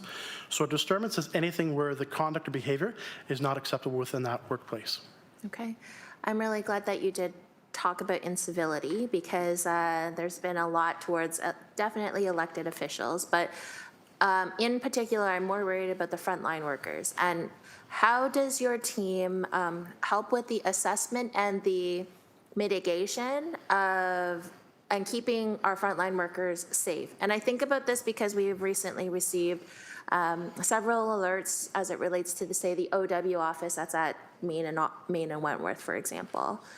So how does your team facilitate their safety, especially when we see the rise of the disturbances on your incident dashboard? Through the chair, to the councillor, thank you for your question. There are a number of things that our team can do, but it's not solely our team that facilitates safety in the workplace. It is a collaboration with the business unit as well itself. Understand what their risk tolerance is for the challenges that they're experiencing within their business. We have partners that I talked about on the first slide with health, safety, and wellness to look at what options they can facilitate. But I think there's a change that needs to happen collectively. And I'll use an example that Elect Respect, which is a movement, which I believe that you're a signature to, yes. Was recently touched on openly by the mayor of Burlington after their incident last week, and how there is a movement to get a change of going back to the principles of what we had in our society about respecting individuals. And I'd like to be able to see and maybe be a part of a drive of not only just for elected officials, but for everybody in general who is delivering municipal services to our community. Quite often our staff are the first face that they may see. That might be for a resident who comes to your counter here and sees a staff member and wants to speak with a councillor regarding the challenge. Or, as example, at the OW offices where we have people who may be experiencing a crisis at the moment and are in desperate need of the services that can be delivered through that office, or may misunderstand that that service that they're looking for is not from that office, and it creates an agitation point. So we continuously work with our clients where we deliver not only security guard services to make sure that those are reflected to their needs, but also with clients that don't normally have security guards, and what can they do in their business outside of using guards? What other tools can they deploy? Thank you. My last question then through you, Chair, is I'm really happy that you touched upon that because I sense that there is value and training in de-escalation tactics. But in particular, in the news, we have been seeing that public transit workers have also seen a rise in the number of attacks on them. So I wonder, how are you working with other departments, just as you said, that don't have these security guards or opportunities to connect directly with you, but you do have that expertise in helping with keeping civil environments, or perhaps is there any type of training that might help with any of these frontline workers as they might need to de-escalate situations? Martin? Through the chair. There is training. You touched on violence or nonviolence. Nonviolence crisis intervention training is provided through health, safety, and wellness, and has been around for a number of years. I remember being a recipient of that training in the early 2000s, working in a hospital environment and understanding how beneficial some of the tools that I received from that training were something that I could deliver in the way I was working with clients at that point. There is training that we do have also on LMS, the city's learning management system, that's available for all staff. There's 4 modules. It touches on situational awareness, which is probably key, so that they are aware of what's in their environment and what's not right and how to report it, but also maybe to look at options for them to remove themselves from that environment, which is also helpful not only in the workplace, but when they're on their own time. So when they're in a grocery store or at a restaurant with family, applying those tactics that they have in the workplace to their own term. So there is a number of training tools, but there's always opportunities for us to look for more tools. And as we move forward in the future, that's some of the elements that we'd like to look at. Thank you. Those are all my questions. And thank you. Your time's up. All right, Councillor Maureen Wilson, please. Thank you, Chair. Thank you to Manager Dambo for this thorough report. Just a few questions so that I'm clear. I'm trying to understand, Manager, the intersection between the noted wellness checks and medical responses, which the report says is a growing percentage of your calls involving mental health crises, social vulnerabilities, and security or safety challenges. What is the relationship, if any, between the Social Navigator program, Hamilton Police Service, and these activities? Through the chair. Through the chair to the councillor, thank you for your question. The Social Navigator program is certainly a very important value to our community. Where corporate security plays a part in our wellness checks I'll use this property as an example. This property has a number of alcoves, trees that provide shade, whether in the winter or during rain or in the summer from the sun. And quite often it's security guards who may come up to an individual who could be in a medical crisis based on the environment. And it's that we describe our first interaction with that individual as the wellness check. We also recognize that our uniform presence could also be a trigger. So when we're approaching individuals who may not have any other options than to be where they are at that point, it's very important that we engage with them in a very positive way, understanding that our approach with them is not just to say, you need to move on, but is there something that you need? Is there something that we can help facilitate or to engage for support for you? So that's a task that that's very important to us, that we deliver in a very equitable but a very human way. And that's what wellness checks are for us. So it's every time that we engage with somebody to make sure that while they're on our property, that they're okay, and is there something that we can do to support them further? Thank you. You mentioned the 115 doses of naloxone that have been administered by your team. Do we know how many, unfair question, not in the report, but how many doses have been administered by city personnel overall on an annual basis? Through the chair to the councillor, I don't have that information for you. Fair. And there may be a number of different streams as well, from city staff who work within public works around the road, but also medical and fire units. Thank you. I'm just trying to fundamentally get a handle on, you have an annual budget of $9.6 million. And what has been the change in that budget? And I'm trying to find a base year, and I'm going to choose 2019, if that's fair, because that seems to be the base date in some of the matrix that I'm reading, but I'll leave it to you if I could, through the chair. So through the chair to the councillor, to provide some clarity, corporate safety and security does not have an operating budget of 9.6. Our operating budget is about $4 million, and that includes salaries for our in-house staff, as well as the values that we showed for council-approved programs. Okay. So the security guard services in 2024 was the 9.6 million. That's excluding the salaries for staff. The services that we provide that are council-approved programs, so at that time, the 24-hour washrooms in the parks, and also our continued program with the mobile patrols and the patrols on the escarpment. That equates to about $2 million within our operating budget. The rest of the value of that 9.6 is actually charged to the DEPT IDs of the clients which we serve. So City Hall would have its DEPT ID applied for the services we deliver here. At Stony Creek City Hall, we provide the services there. It gets charged to that base building. So just to provide clarity, it's not all a value that's within our operating budget, but we do provide services that are charged back to our clients.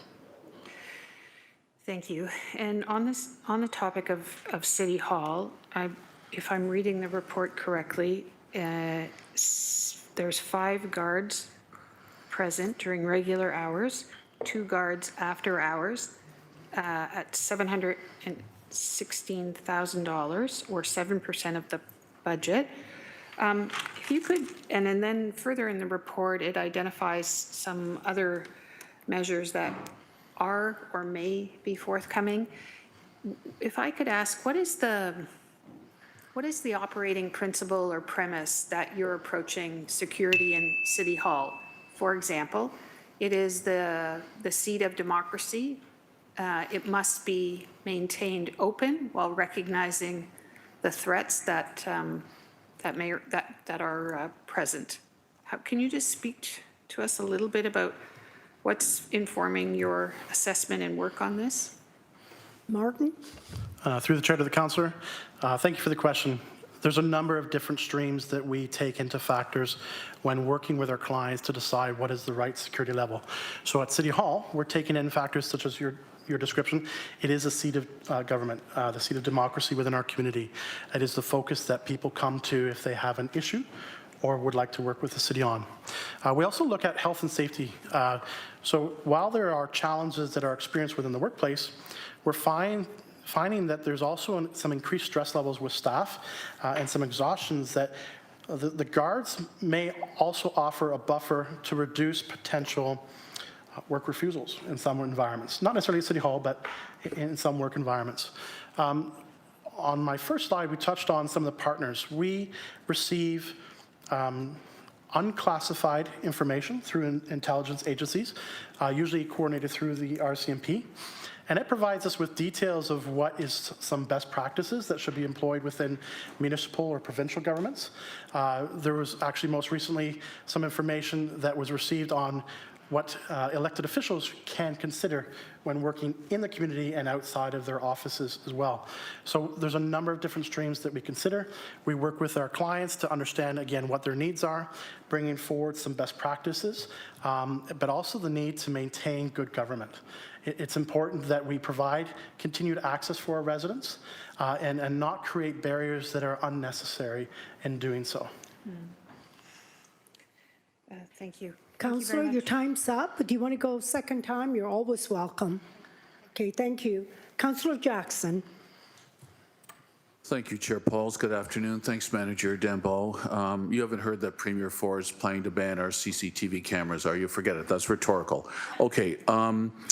Listen, Manager, you and I met over the last year. We had a soundboarding exchange in my office. My main concern is for the female population of our workforce, especially here at City Hall, and also for quite frankly, my female colleagues, elected officials on council, much more than myself. I'm trying to get an assessment for myself, everything you've presented. Are we in as safe an environment as possible in your professional estimation, or how would you respond if somebody from the community were to ask that question? Through you, Chair Pauls, please. Martin? Through to the councillor. Through the chair to the councillor. It's a very difficult question to answer outside of being honest. And it's not a trick question. It's in all sincerity I'm asking this. And I appreciate the opportunity. The work that we do is the best work that we can provide. And we also need to look at legislation. So we need to make sure that there's a reasonable task that's done to make sure that the workplace is safe. But beyond that, we also need to manage the perceptions of safety that staff may have as well. And that's a little bit more difficult than providing a baseline of what's reasonable. While you talked about your staff and then also the other members on the council, we look at everybody collectively, and it's important that everybody has the same opportunity to access tools if there's things that they need to do beyond what's provided as a base level. But as an institution, there's always opportunities for us to look in the future. What more do we need to do? Do we need to adapt further? There are a lot of things that are happening globally, but also those global impacts have a local impact. We have members in our community that represent the entire world. And when there are challenges in those communities, sometimes the seat of government or the democracy point that they come to is where they want to express their challenges. So we always look at what we need to do further. There's a lot of adaptability. At this point, there's always opportunity for expanding our programs to provide further support for our staff and also members of council, but making sure that there's always those tools available. Thanks, Manager. Chair Paul, so the security guards, which I'm grateful for, that are physically visible here at City Hall, do they work for you directly through you, Chair Pauls, please? Martin? Through the chair. So the uniformed security guards who are at this facility and any other facility around the city are employees of their employer, which is Canadian Protection Services. Canadian Protection Services is our contracted security provider for general day-to-day security guard services. They are not an employee of me, but they are delivering a service on behalf of my office to our staff and through our communities as well. So they're on contract. You don't have specific X number of security guards with uniforms on that are employed through your department directly to you, correct? Through the chair to the councillor, you are correct. We do not have any uniformed security guards that are in-house City of Hamilton staff. None of the security guards through the companies that are contracted, Chair Pauls, none of them are armed, correct? Through you, Chair Pauls, to Manager Dembo. Through the chair to the councillor, you're correct. We do not have any armed guards in the sense of carrying a firearm. Security incidents, you said there were 3,088 non-routine occurrence that impacts safety and security of a person or property. 3,088, that was in a given year of 2024, Chair Pauls, through you to the manager. Martin? Through the chair to the councillor, that's correct. Even though we had a new system that started in 2024, we were able to get the metrics from our older ways of collecting data to give a total value in 2024 of 3,888. So you're in the business of providing security for us, and I'm deeply grateful for your leadership. I couldn't think of anyone better to manage this portfolio, sincerely. That number would, as a layman, stand out to me. 3,088 incidents, and I'm supposed to feel secure on behalf of especially the female employees that work in my office and that work across this building and the other 1,700 properties roughly the city owns. How would you respond to that, Manager Dembo? And Chair Pauls, if my time's up, I'll go on a second You time, still please. have some time. Okay, thank you. Manager, how would you respond to that, please? Through the chair to the councillor, that number is a great opportunity for us to understand what we need to do different in our workplace. It should not necessarily be a number that provides fear or drive fear. As we have security guards around the sites and as they now have access to the centralized database, we will have a better understanding as to what's actually happening within our business. But that documentation is based on a guard initiating a report. So there was some type of interaction to a challenge that occurred. Again, the number should not be considered as fearful or driving fear. It's an understanding as to what we actually were involved with in 2024 and allows us to build a fact-based knowledge as to where we need to deploy our resources or make changes as required. Last question, if I can then, Chair Pauls, and I'll Yes. wrap up. Is that One okay? more question. Thank you. Councillor Maureen Wilson, Councillor Nan, and myself, I think, with all of Council's support, we're strong advocates for greater security along our escarpment passes, especially for the female population that uses it, both for work activity, for social recreational enjoyment. Did I write down correctly, you said that from 5 p.m. to 1 a.m., you have security guards present at the 5 escarpment passes? Through you, Chair Pauls, and then I have a follow-up question, Manager. Through the chair to the councillor, between 5 p.m. and 1 a.m., 7 days a week, we have one team that patrols those 5 staircases. So it's not a constant presence at all 5 staircases at the same time. It's one team that goes in a different order every night and patrols those staircases. So my last follow-up question on that topic, Manager Dembo, is Why cut off at 1 a.m. when sadly, in this imperfect world we live in the deepest, darkest hours of the mornings can tend to be the most vulnerable times, especially for the female population? Is it your resources? Is it that your dad is showing, Tom, from 1 a.m. to 6 a.m. till the sun comes up? Seems to be things are safe with the 5 escarpment passes. That's my last question, Chair Pauls, for you, if you get the gist of what I'm asking, Manager. Do you get it, Martin? Through the chair to the councillor, I do appreciate your question. The initiation of that program was through the CEPTED report that came forward to council in 2024. And as a result, we also started a pilot project of cameras on one of those staircases. The value that was presented to council, where council made a decision at that time, was for the resources that we currently have in place. While it is a council-approved program, if there's a necessity and at the direction of council, we would be happy to expand that program as long as we make sure that those resources come with the funding that's required for it as well. I may work with you offline for a future motion potentially for that, Manager. Thank you for answering all my questions. Thanks, Chair Pauls. Thank you. You had a couple extra minutes, so that's great. Okay, Councillor Nan, please. Thank you. Through you, Chair. Thank you, Manager Dembo, for your detailed report and for the work of the team. Just a couple of drill down questions. This one's deep in reference to the appendix on page 20. You mentioned in the jurisdictional comparators that further analysis of scope, service levels, and outcomes would be needed to assess adequacy. And part of that was because of the nature of some of the details, not all of that is publicly accessible from other municipalities. So it's hard to do an apples to apples and oranges to oranges comparison when that information isn't shared in a public way. Understanding why also at the same time.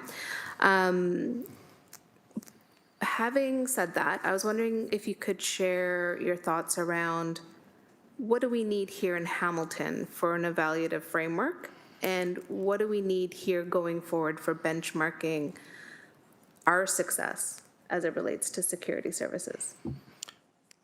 Through to the chair to the councillor. Just for everybody else's benefit, when you're referring to page 20, that is the benchmarking aspect that we did with a number of communities. I think it's important that we have the opportunity to build some knowledge as to what's happening, understand what works well with other municipalities and what we're doing well here and maybe some gaps. I don't know that this meeting is the opportunity for me to give you that informed response. I think there's more data that we need to collect. Granted, thank you. And through you, Chair, also recognizing that the report is from 2024, but wondering if you could comment, you also commented about needing more data to be able to review the patterns of incidences. You and I have talked many times about hate-based incidences and activity on city-based properties.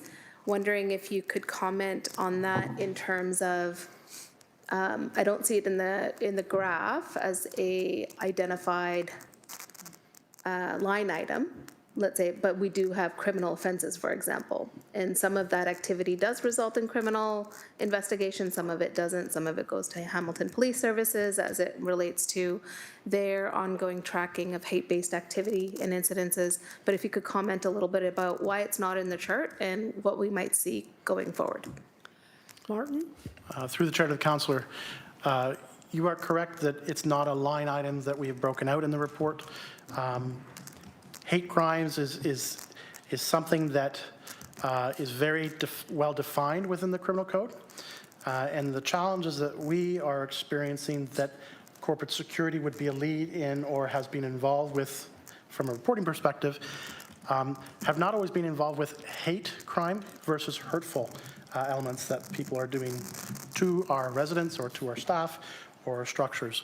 But I'm happy to make sure and listen to your comments today and see how in future reporting we can maybe break that out and give a little bit more focus. Yeah, I think that's important, Chair.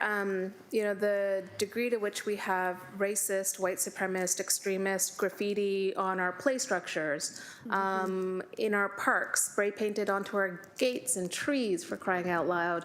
The fact that we have extremist organizations showing up and using Myrtle Park and Gage Park as training grounds for violent activity, preparing themselves for quote-unquote race riots and race wars. When we have an incident just yesterday at Gore Park with a group of men physically trying to intimidate our community by showing up wearing all black with their faces covered like cowards, holding signs, making it very clear that they are trying to instill an unsafe and unwelcoming atmosphere in our community, and that is a legacy and ongoing activity. Unfortunately, I just have to name it. It feels like something's significantly missing inside of the report, especially given the history of increasing security services here at City Hall and across our corporation has been tied to hate-based activity. Whether it was the Yellow Jackets outside breaching, whether it was the bus that showed up in the forecourt, whether it was the hate-based activity that took place at Pride at Gage Park, on and on it can go, right? So there is this legacy of ongoing activity on city property, and I'm wondering how we might be able to intersect it into this report for us to be very clear as a municipality about what is happening here so that it doesn't get diminished, but that the good work that we are doing is getting light of day. And then I have one final question. Thank you. Thank you. Martin? Through the chair to Councillor, message received. We'll see how we can put that into future reports for you. Appreciate it. And the last question, if I could, Chair, through you, just around the training pieces regarding hate-based and extremist activity. Things to also think about is, you know, some assurances to our public that our staff are trained on how to document those incidences, how they, as security staff, can stay safe, how they could be a safe resource for the public to turn to if they observe such incidences occurring on city property. If future reports could also include some of that, that would be helpful so we can get a sense of how to resource this work as deeply as possible. Thank you. Thank you. I don't see, oh, Councillor Cratch. I just saw your name. Thanks very much. So I appreciate this report. I appreciate specifically the data in the report and learning more from you about what we are doing. And in my time outside City Hall and I'm inside City Hall, I've seen an improvement in how we do security generally speaking. I've seen us take some mitigation efforts to deal with, like Councillor Nan says, vehicles driving up on the forecourt. I see a security officer in council chambers right now. That's something that's new and hasn't always been here. So we're responding to these kinds of things. I think one area where we need to think maybe differently, or I could hear from your opinion perhaps about what we need to do. I'd like an honest answer about where we see gaps when it comes to elected officials. I say that because we are not employees of the City of Hamilton legally, but we are. We're not subject to all the human rights and human resources type of protections that all staff are, but we are. You know, there's this gray area where we are both something and not at the same time. And a few of us for sure have experienced some pretty awful incidents while being counselors here. And in my experience, it's gone sometimes really straightforwardly and other times not as much. And so I know you talked to and referred to the program that launched by the Mayor of Burlington. There's other kinds of things being talked about at AMO and FCM about what's changing for elected officials in 2025 versus what might have been the case 10 or even 15 years ago. And so how is the city reacting to that? Because I know that there's a lot of ground to cover there. And I think it's an emerging area, but something I'm just wanting to understand more about what we're doing and how we can incorporate that directly and address that directly in these kinds of reports. I think I might jump in on this one because it's a question that's, I think, broader than the corporate security team, who are really reporting on the work that they've been doing, excuse me, and the data that has been collected, and we are the security team has, and the program has evolved, excuse me, I think rapidly in a short period of time to respond to the needs of the city. And we have heard from some elected officials about areas where gaps are noticed, and we need to work with you to explore those and develop further on what we can do. There are services available that we've responded to, I think, on a customized sort of basis based on what we're hearing from individuals without getting into any details here today. We can continue to do that and work with yourselves on how that may need to evolve further in the future. I think it is a bit outside of the scope of the report on the data of where we are with what Manager Dambo has presented, but I do hear you, Councillor. Thank you, GM. Thank you. Anything else, Councillor? Yeah, thanks to the chair. That's kind of my point. And that's really what I'm trying to emphasize here, is that how elected officials are understood in this interface in this organization with respect to the way things normally operate is a bit outside of the lines. And I hope that in the future iteration of these reports, if a companion report needs to come forward, whatever it might be, addressing that issue head on and having a conversation about it is really important. Again, like I said, I was at AMO and FCM and had conversations with colleagues about this, and this is increasingly a concern. I think Councillor Jackson earlier tried to highlight, concern for women who are colleagues of his and maybe some of the things that they're facing, right? So I think it's really important for us to have that conversation in public, possibly also in private, but the point is that I think that's the missing piece for me in some of these things. And I understand how this all functions and why it functions this way. I'm not trying to put anyone on the spot here. I'm just trying to say that the nature of how we've done this work for many, many years hasn't always directly included elected officials, and I think it needs to. Thank you. Thank you. Can I give the chair to Councillor Francis, and through the chair?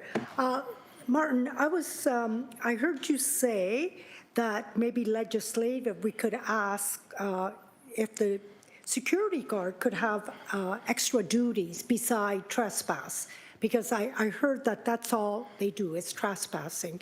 What other types of duties do you think they could perform, our security guards?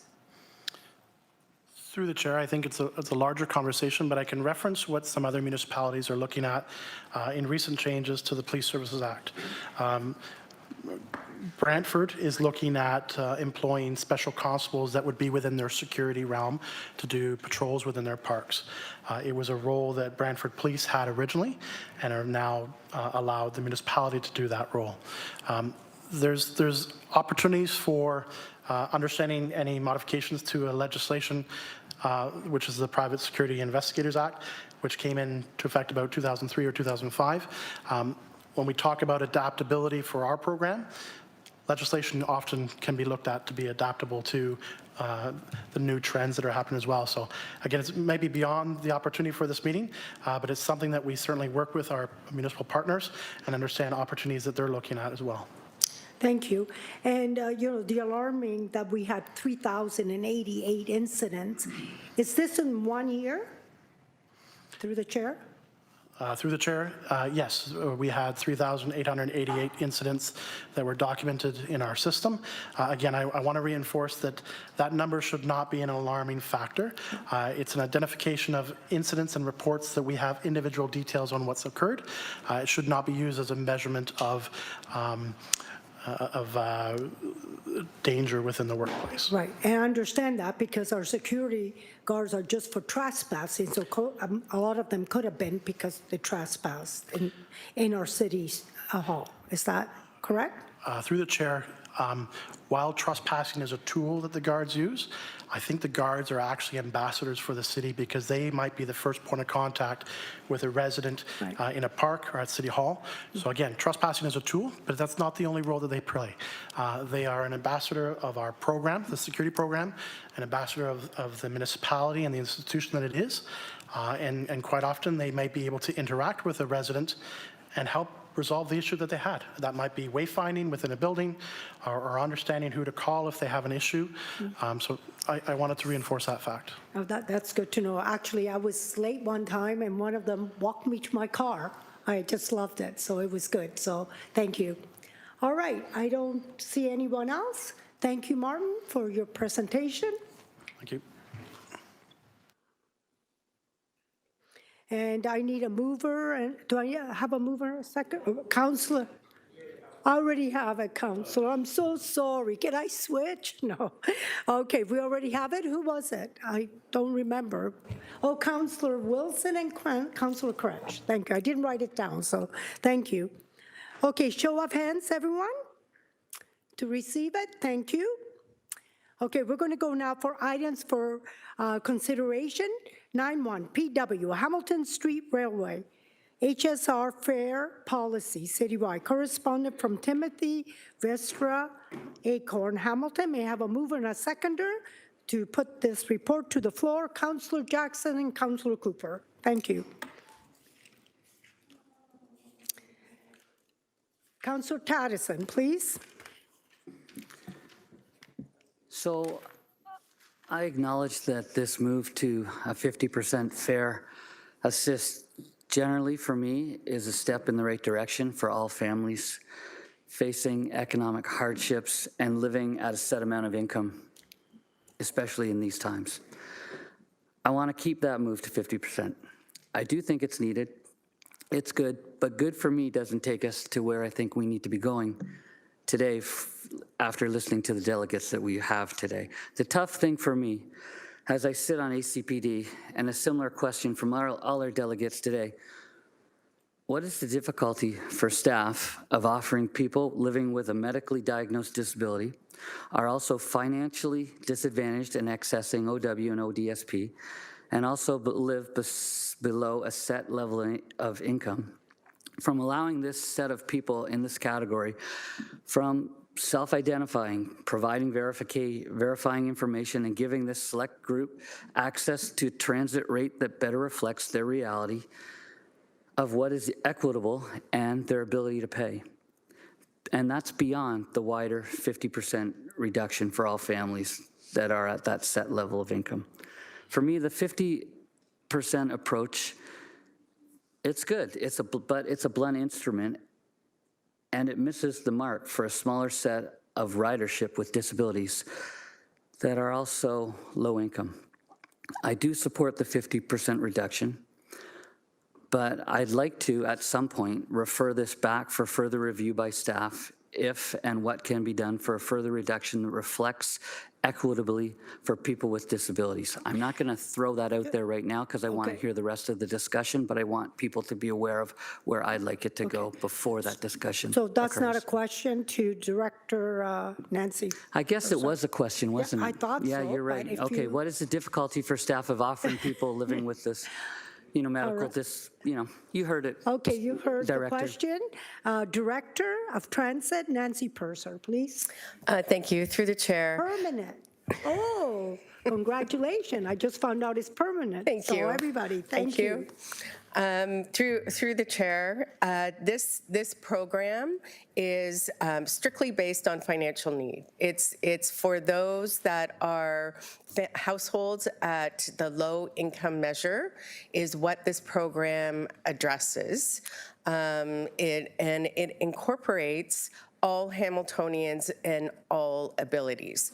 But it is the only qualifying or eligibility piece is based on financial need. So that's the way the program has been structured. Should council want us to create a separate program, we could look into that. At this time, I also want to remind council that there is a transit user fee study happening currently at the same time that is to be presented to council in the fall of 2026. That's also looking at fare subsidies. So there's more work already underway in fares overall. Thank you, Nancy, and Councillor Taddison So permanent director, I heard what you're saying, for looking at it. and I would love to invite you to ACPD and to the number of other people that have represented the community of people with disabilities today, and further review that going forward. And if I see you nodding your head, so I will not defer because of your stated explicit, thing that this only affects, the only piece of that you're looking at here is income level. But I do think that we need something that recognizes income level and disabilities. So I will pull back from what I said and maybe let some other people here who are going to make some suggestions follow through. Thank you. Thank you, Councillor. We're going to have Councillor McMeekin, please. Thanks, Chair. I'm with Councillor Taddison in terms of his basic remarks. And I guess the question I would have, no, before I ask the question, just say I note in passing that there's some reference to working with provincial OW and ODSP staff, which I think needs to be explored in terms of a partnership that would potentially see those on OW and ODSP, particularly since our decisions are income-based. I can tell you the incomes of people on OW and ODSP are hardly adequate to survive, let alone take transit where they need to go. But that having been said, that's something that we can reflect on. I guess the question I have, because I listened intently to those who were presenting today, is there anything that was said that provided some new learning for those who have the awesome responsibility of trying to accommodate special needs folk? Any new learnings from today's presentations? Is this for the director? Have we Yes, of learned? course, yeah. Okay. I don't know where Director else it would go, Nancy. but that's, yeah. Thank you. Through the chair, I'd just like to speak to the application for OW, ODSP clients. It's very straightforward. They just pretty much have to say they're interested in being in the Fair Assist program and then provide the names of their family members, and they are approved. So there's no income verification required. The applications are all supported through the Ontario Work Division, who have access to that information, so they do not have to provide income information in order to be approved. So there's that piece. And the other thing is, I haven't heard anything new. I've heard they need, there is a need for, higher discounts, which we have provided. We understand, we hear it'll make it more accessible, which is why we've come forward with a 50% discount. Also balancing, the pressures that council already has with budget in presenting that amount to you. Thank you. Councillor McMeekin. Okay, I thought I noticed a pattern of those presenting indicating that inadvertently there seemed to be potentially the creation of new barriers and having trouble navigating the existing system. Did you glean that from the presentations? Director? Thank you. Through the chair, since its inception, we have made a number of changes to the program to make it as accessible as possible. As soon as somebody has presented to us, they didn't understand the directions we provided in email. We've rewrote them, sent them back out, had them double checked by that person, and then that now became our script. We have made sure that we have sessions in person so that people can sign up. We invite people to the Ontario Works offices to sign up, and you can sign up by phone. So we have removed every barrier that we have heard of. Unfortunately, if we didn't know that person experienced a barrier, we can't get back out to them to tell them that it has been removed.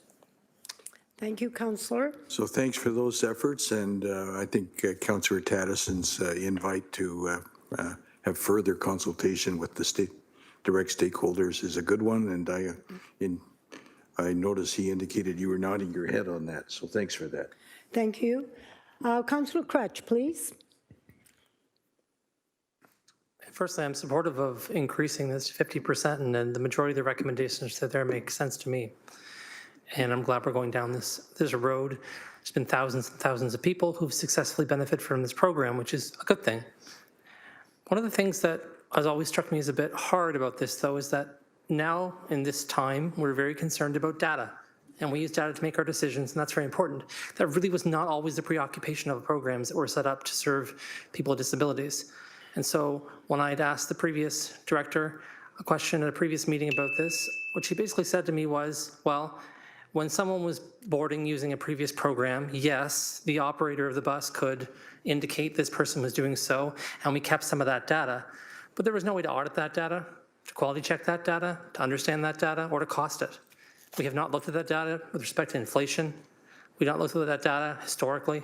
And frankly, we haven't had that data all the way back to the beginning of the program. And so now we're finding out what costs are based on data.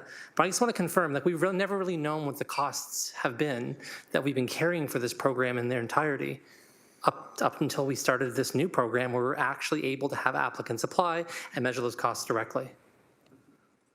Through the chair, Councillor, that's correct. That's really important to me because, number one, part of what we're seeing right now as a cost, right, may have been something we've been bearing inadvertently for a long time. More than this cost, less than this cost, we simply don't know. But I think where it's hard for me, and I agree with Councillor Taddison on this point, is that what I see we've done is we've tried to address a bunch of inequities that were existing in our system. We tried to address data inequities. We tried to assist people who were on lower incomes and couldn't take transit, and we wanted to help them as much as we could, and we recognized there were a number of people who were falling through the cracks, so to speak, in that regard. And in doing so, we created a program that we thought, okay, this is going to meet the needs of everyone. And I think we've heard consistently from folks for different reasons, it isn't meeting the needs of everyone. And there's a couple of things that come up here. Number one, it's difficult for individual operators to do verification tasks on site. So when someone's coming forward to do something, we can't expect every single HSR operator to be some kind of identification verification master. Doesn't work that way, right? And so there has to be some situation to go through where you can submit something to someone, they go through a bona fide process of saying, yep, and they give you something that can be universally recognized by operators because they're going through the course of their day at stops, stopping, letting people on the bus. And if they were stopping to try and identify people in long ways, we'd have huge wait times in our bus and all kinds of other problems. So I want to confirm also that's part of what's going on here too. Yeah, through the chair, this program with the implementation of Presto allows us to not know, right? And an individual requires a discount, so they're tapping with a Presto card like everyone else, but it allows us to in the back end know how many people are utilizing the system and who we issue the vouchers to. My last question before a few comments is the persistent complaints that we heard from people with respect to rear entry to buses, to other kinds of disabilities that would prevent someone from tapping their Presto card, a heartbreaking tale of people trying to ask their service animals to do that for them. These are still barriers for the transit service. And there are other barriers for folks with disabilities. We've heard about some of the audible call-outs that are being used in that system. And we've heard from some riders about the fact that there's a lot of noise on their buses, and some of them can generate a lot of noise because of the routes they travel and the way the buses are structured, and people have a very difficult time hearing or making sense of things and get disoriented. So I want to also just confirm, that's also something we're still struggling with as a service. Through the chair, yes, mass transit is designed for general, and we can't individualize everything. We have instructed our operators when people are having difficulty to tap their card for them if they ask, and if somebody actually cannot board from the front door because some of our buses are set up differently, then they should be allowed to board from the back door. So those policies are out there, and it's our hope that every operator is following those. Right, and there are some gaps in technology to the extent that we could have more tapping stations and places for people to tap and so on, like other services have done, but we're not there yet with our buses, generally speaking. Through the chair, we don't. Other places have it, and that other place is TTC. They have it so that if their buses break down when a streetcar breaks down, they can put their buses in as a streetcar. But when it's operating as a municipal service, people only board through the front door.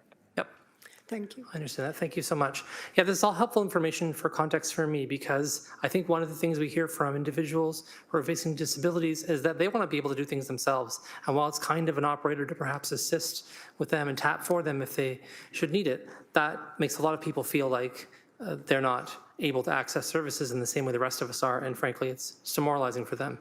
For me, I think the only part of the recommendations that's hard is when we're saying we're going to eliminate these other programs entirely. The reason I say that is not because they're not currently active, but once we sort of totally eliminate the other two programs that existed, it's going to be very difficult to go back and do that, and knowing that we do have a bunch of challenges we're trying to meet. And so I just see that struggle and tension there and understand why people are frustrated. Again, I support the recommendations in front of us. I also think there's still some gaps there that need to be addressed, and a program that still needs to be developed to fit those gaps. Right? I think that's what Councillor Tattison has been asking for some time now, is how do we develop a standalone program that's a companion to what we're doing right now that addresses the gaps people are still talking about. And so as long as really ultimately that's where we're headed, I'm supportive of that. But I do feel nervous and worry when we say we're going to scrap these and leave this alone and there isn't something there to support people, that they're going to be left behind or face a barrier. Thank you. Thank you, Councillor. Councillor Francis, please.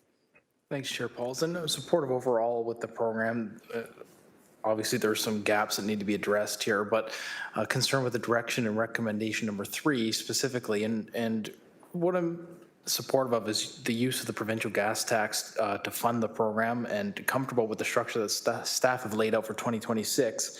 I am concerned about the way that they're preparing this in a way that it hits the property tax levy automatically in 2027.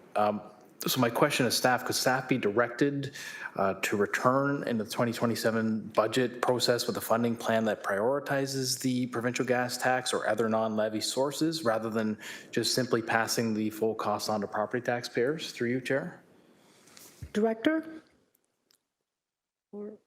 Should council wish us to do that, we can, noting that the provincial gas tax reserve is limited. At some point, we will run out of that reserve fund, but we will endeavor to find alternate ways to fund it. So is that something, thank you, sorry, and through you, Chair, is that something that would be best that if I gave direction through with amending number 3 on the report to give staff that formal direction to look at those alternative sources? Through you, Chair. Would you like? Through the chair, we can right now take it as part of our annual plan that we would bring to council anyway, and include Fair Assist. So you've got a bigger picture of transit and how it will all fit. And where our service is and how it meets our equity requirements. Is that okay? That's great. I appreciate that. So I guess second part of this then would be, will you also be reviewing who is eligible, such as people with disabilities? Obviously, that was a concern from our delegates today. Is that also what would be reviewed by staff on an annual basis? Through you, Chair. Director? Through the chair, it's that is a separate piece from the Fair Assist program. If council directs us to move forward with a separate program for persons with disabilities, we can come forward with something. But my understanding is I'm going to work with Councillor Tattison and some of the committees that are already out there to understand their needs. Oh, thank you. I appreciate that. And it was my intention to move some additional direction with number 3, but it sounds like that's something staff will take a look at anyway. So I am pleased with that. I prefer that it's done in that manner anyways, and it's confirmed here that we'll be doing that. So I won't move that, and I appreciate the comments from Councillor Tattison that touches on that. So we thank you. don't need an That's amendment good. or That's a motion. good. I'm good. We all Thank heard you. it. Thank you. Okay, Councillor Alex Wilson, please. Thank you. Through you, Chair. Before getting into some of my more substantial questions, I just have one question about the application rate, or the folks continuing on in the program, because it wasn't that folks didn't apply, so they were no longer eligible because their income status changed. Would staff be able to expand on that, if that has any impact on the revenue projections for next year? Is that a complete, we're not expecting intake to change? I think having 75% of the program applicants roughly not be able to continue on, I am a little wondering how does that then factor into some of the revenue projections for next year? So is it anticipated that new folks will apply and be brought in and approved for the program, or just can staff help me understand what's happening with that? Director? Yes, thank you. Through the chair, what we found was that as through our initial reapplication, 32% of those that reapplied no longer qualified. So, and working with staff in OW to understand people move in and out of poverty all the time. We believe that we'll pick up new people and that the program and the reach of the program will continue to expand. We believe we're still pretty much in its infancy, and we anticipate we could have as many as 25,000 people actually apply for the program when we deem it to be mature. Thank you. Councillor Alex Wilson. Thank you. And through you, Chair, I guess there's always two questions with this. There's what we might call the affordability angle, or that understanding of how do we make things financially, but then there's also the operational details of like what's actually possible to do. And so is if we, for example, looked at having the income threshold be the low income cutoff plus 5%, is the barrier to doing that then we have no way to actually authenticate that without doing our own income assessment? So we can rely on other programs like OW, ODSP, social assistance, but if that income threshold changed to reflect folks coming in and out of that poverty line, to make sure that they're not having to reapply if their income changes by ultimately, a couple $100s in a year, but substantially are not really feeling the impacts of that change of income and would still benefit from the program. Does that get into the operational difficulty, or just can you comment or talk about some of the challenges if we decided to not just change the eligibility criteria from as some are talking about a different program for different needs, but from the income perspective, what happens if that baseline changed? Is that operationally possible? Through the chair, we have set this program, the financial need level, at low income measure to match all other subsidy programs that are offered in the city, so that we are consistent in our approach. And because we have one group, which is special supports in the OW division, managing this eligibility, it's easier for them to continue to be consistent across all programs. Thank you. And you still have some time? I do have some questions more so in the broader direction of next steps through you to the chair. Every time this conversation comes up, there seems to, again, two buckets of conversation. The one is about affordable access to transit, and the other seems to be about accessible access to transit, things like Presto cards, looking at the entry applications. A lot of what I heard from staff in responding to other councillors' questions or some of the delegates' points was that, oh, we are doing this over here, or this is what that looks like, or this is as far as we were able to take that issue, and then this other external reason is why we couldn't take it farther. As someone who's not intimately involved in these conversations, it does seem to me that there's a bit of a knowledge translation kind of breakdown, or that there's not necessarily close contact between some folks with that experience and some of the work going on. Are staff able to comment on that relationship? And if there's from just the accessibility, the continuous improvement, the communicating about what we are looking at, if there's any opportunities for improvement that staff are pursuing outside of maybe what's already been discussed today, or if that's understood to be something that should be improved on, or if I may be understanding the problem differently than they are. Thank you. And that's your last question, Director? Through the chair, sorry, Councillor, could you repeat So when this conversation comes up, there seems to be consistent issues we hear about backdoor loading, Presto, et cetera. Staff have also kind of shared answers, I think, like before, but the fact that these are still concerns in community, to me, would indicate that there's not necessarily two-way communication going, like if we're continuing to hear about the same things and staff are continuing to say similar answers. So I'm just wondering if you could comment on if you see anything within the communication realm as potentially needing improvement, and if there is a potential need for closer communication, what those steps or what those actions might be. Okay. Thank you. Through the chair, thank you for the clarification. So the access points and the troubles are on a bus. We have a bus and we have that bus for 12 years. So that same problem is going to persist just the way the bus is designed. We are listening to our ACPD group, and as new fleet is getting entering into service, we'll be working much more closely with ACPD before things get purchased and finalized to make sure that everyone can board through the front door, that the fare boxes and Presto are as accessible as possible. So we are listening. Again, we have 12-year-old problems because the buses are just in the fleet for that long. Thank you. If I could ask a supplemental, Chair, or if I'm out of time, I can go on for a second, but it's just directly related to that But if it's point. just quickly, I'll allow it. Thank you. Through you, Chair. Just, I guess, where are those conversations housed in the organization? Does that exist written down anywhere that this is our goal or that our plan? If we had a master plan or another document, I think there'd be a space for that conversation. I think it enters this space because it doesn't have a home space. Could you just let me know where is that policy aspiration or where is that goal, or is that something that's more just a continuous improvement ethic?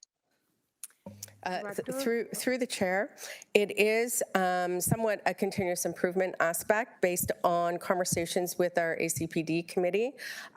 We do have an annual accessibility meeting every year where we hear from the community, and that's where we also get input on what it is we need to improve.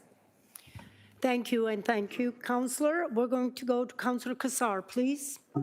Thank you, Chair Pauls. I'm in a very similar position as other speakers, supportive of this. I think it's a stepping stone to do more. Most of my questions have been asked, so just one, just from the conversation from delegates and around the horseshoe about the Presto card. So we've heard that the Presto card is a barrier, but also that I think the stance of staff is for any program like this, Presto card is mandatory in order for ease and for collecting data. So I just wanted to get that confirmed in public, if I could, Chair. Director? Yes, through the chair, it is our way of confirming that you have been approved for a program. It allows you to access transit at the discounted rate. Yeah, thank you for that. I just wanted to make sure that was stated because we hear that repeatedly that the Presto card is a challenge. Maybe a challenge. There's also benefits and simplicity and being able to make data-driven decisions, as Councillor Crutch was getting at. So that's all I have. Thanks. Thank you, Councillor Kassar. We have Councillor Cooper, please. Thank you, Chair. Through you. Just interested in the history of this program. My understanding is at one point some aspects of it were free. Could the director just enlighten me on the journey that we've been on to get to this point? Okay, so since you're new, we will elaborate, please. Okay, thank you for the question. Through the chair, this is a long story. Yeah. So we've had a program from 2013 that was, I don't even know the name of it right now, the transit-specific HSR Temporary Transit Fare Special Program that was introduced, which applied to persons that were using personal mobility devices that included a walker, a wheelchair, or a scooter, and those using a CNIB card to voluntarily choose to pay a fare when they boarded the bus. That was kind of put in place to allow staff to come up with a program that could replace it. Additionally, we had another program called the Affordable Transit Pass Program. That was run by Support Services in Ontario Works division, and it offered a monthly pass to low-income individuals and OWODSP individuals who were working. They could buy the monthly pass for a 50% discount. And when we presented this program to pilot it, there were only 100 people a month utilizing that program. Thank you. Thank you. Thank Counselor? you, thank you for that. And just through you, so the program that we had that was voluntary pay, why did we move away from that program? Director? So through the chair, the program was designed for persons with very specific disabilities. So those, again, with a CNIB card, so not necessarily everyone who had vision impairment.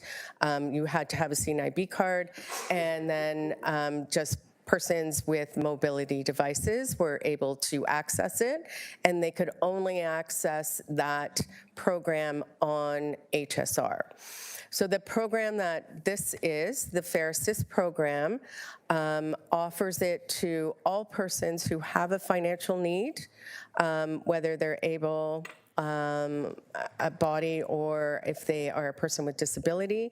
And this discount also applies to specialized service. So DARTS clients can also access this same discount. Thank you. Through you, Chair, do we know what it would cost if we were to reinstate the program we had with respect to the voluntary pay for that group of people that you had previously mentioned from 2013? So through the chair, we, as discussed, didn't have really good data on that. It was there was no program that authorized that you were able to use it. I think in the initial phases, I think we estimated it in 2019, it was, I don't have the report with me, somewhere between around 1.5 million in revenues that we lost. Thank you. Through you, Chair. So at 1.5 million, if we're saying right now the program is 50%, we're talking about 750,000, I would think. Is that fair? Through the chair, if we're applying it to this program, but this the Fair Assist program has a broader reach than just the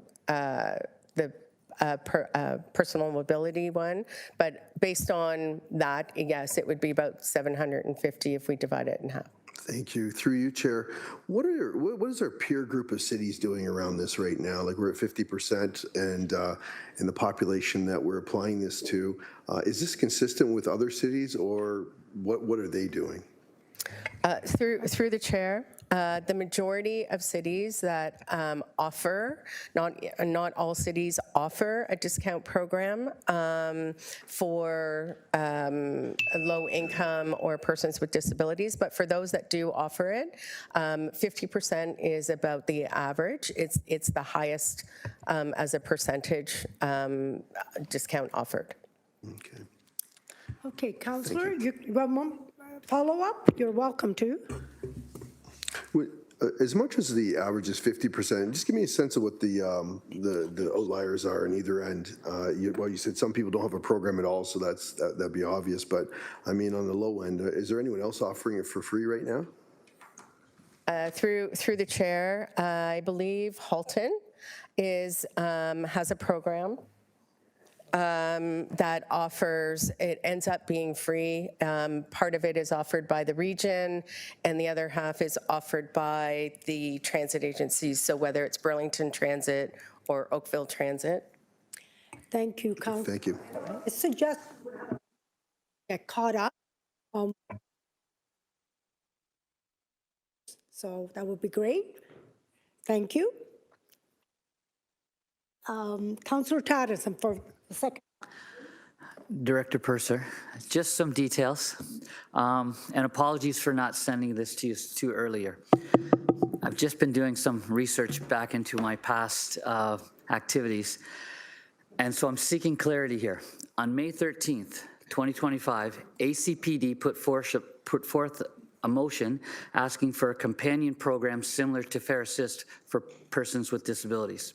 On June 11th, it was referred to staff at GIC, and I believe it passed and was likely ratified by council the following week. So my sources say to me that the city stated there would be a framework dealing with this companion program by November. So am I assuming that the reduction for the 50%, is that staff's response to the motion that was put forward by ACPD? Or is there a companion report coming forward, as you stated, you're working on? And when is that going to come forward, if that's the alternative way? Thank you. Director. Through the chair, this is the outcome of that. Moving up to the 50% for everyone is the outcome of reviewing the sister program. Councillor? Again, I just, in the stats that we received, 89 or almost 89% were happy with the 30% discount that they were receiving. We took into consideration what we are hearing through the delegations and have increased it to 50. Okay, I have the clarity that I now have to move forward with you in the future. So thank you very much for that. And I will be seeking input from my fellow members on ACPD as we move forward. Thank you. Thank you. All right, so we have a mover on that. Show of hands to receive it? No, we've done it. 9.1. Okay. Okay, correspondence respecting report PW 23024, Hamilton Street Railroad, HSR, fair policies from Timothy Vistra, Acorn, and Jay McNeil, Acorn Hamilton. Can I have a mover and a seconder to receive the correspondence? Sorry, Councillor Pauls, we need to do the e-vote for... Is it e-vote? Okay, that's what I thought here, but I wait for votes. For Okay. item 9.1. That was the first time we voted this time on e-vote. So, okay, e-vote on 9.1, please.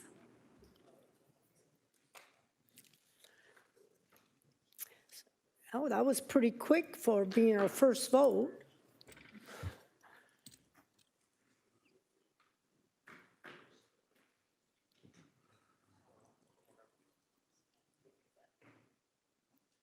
And thank you, and it passes 13-0.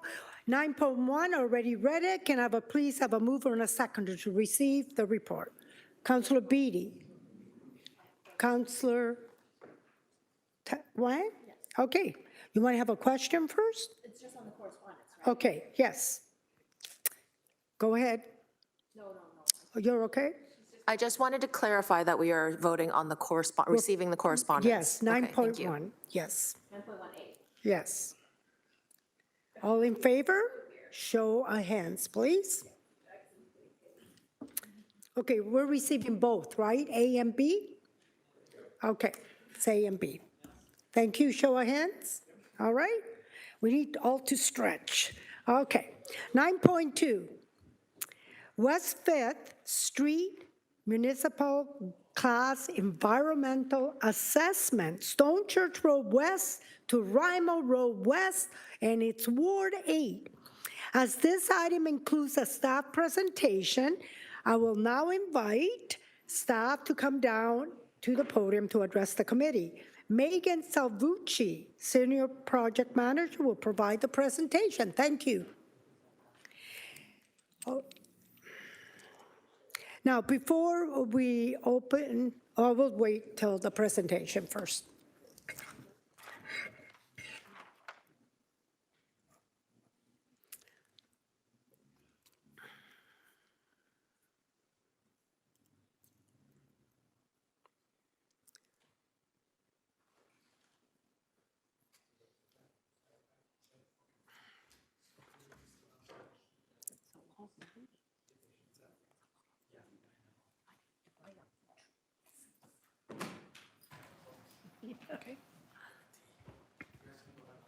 Okay, thank you very much, and you're welcome to start now.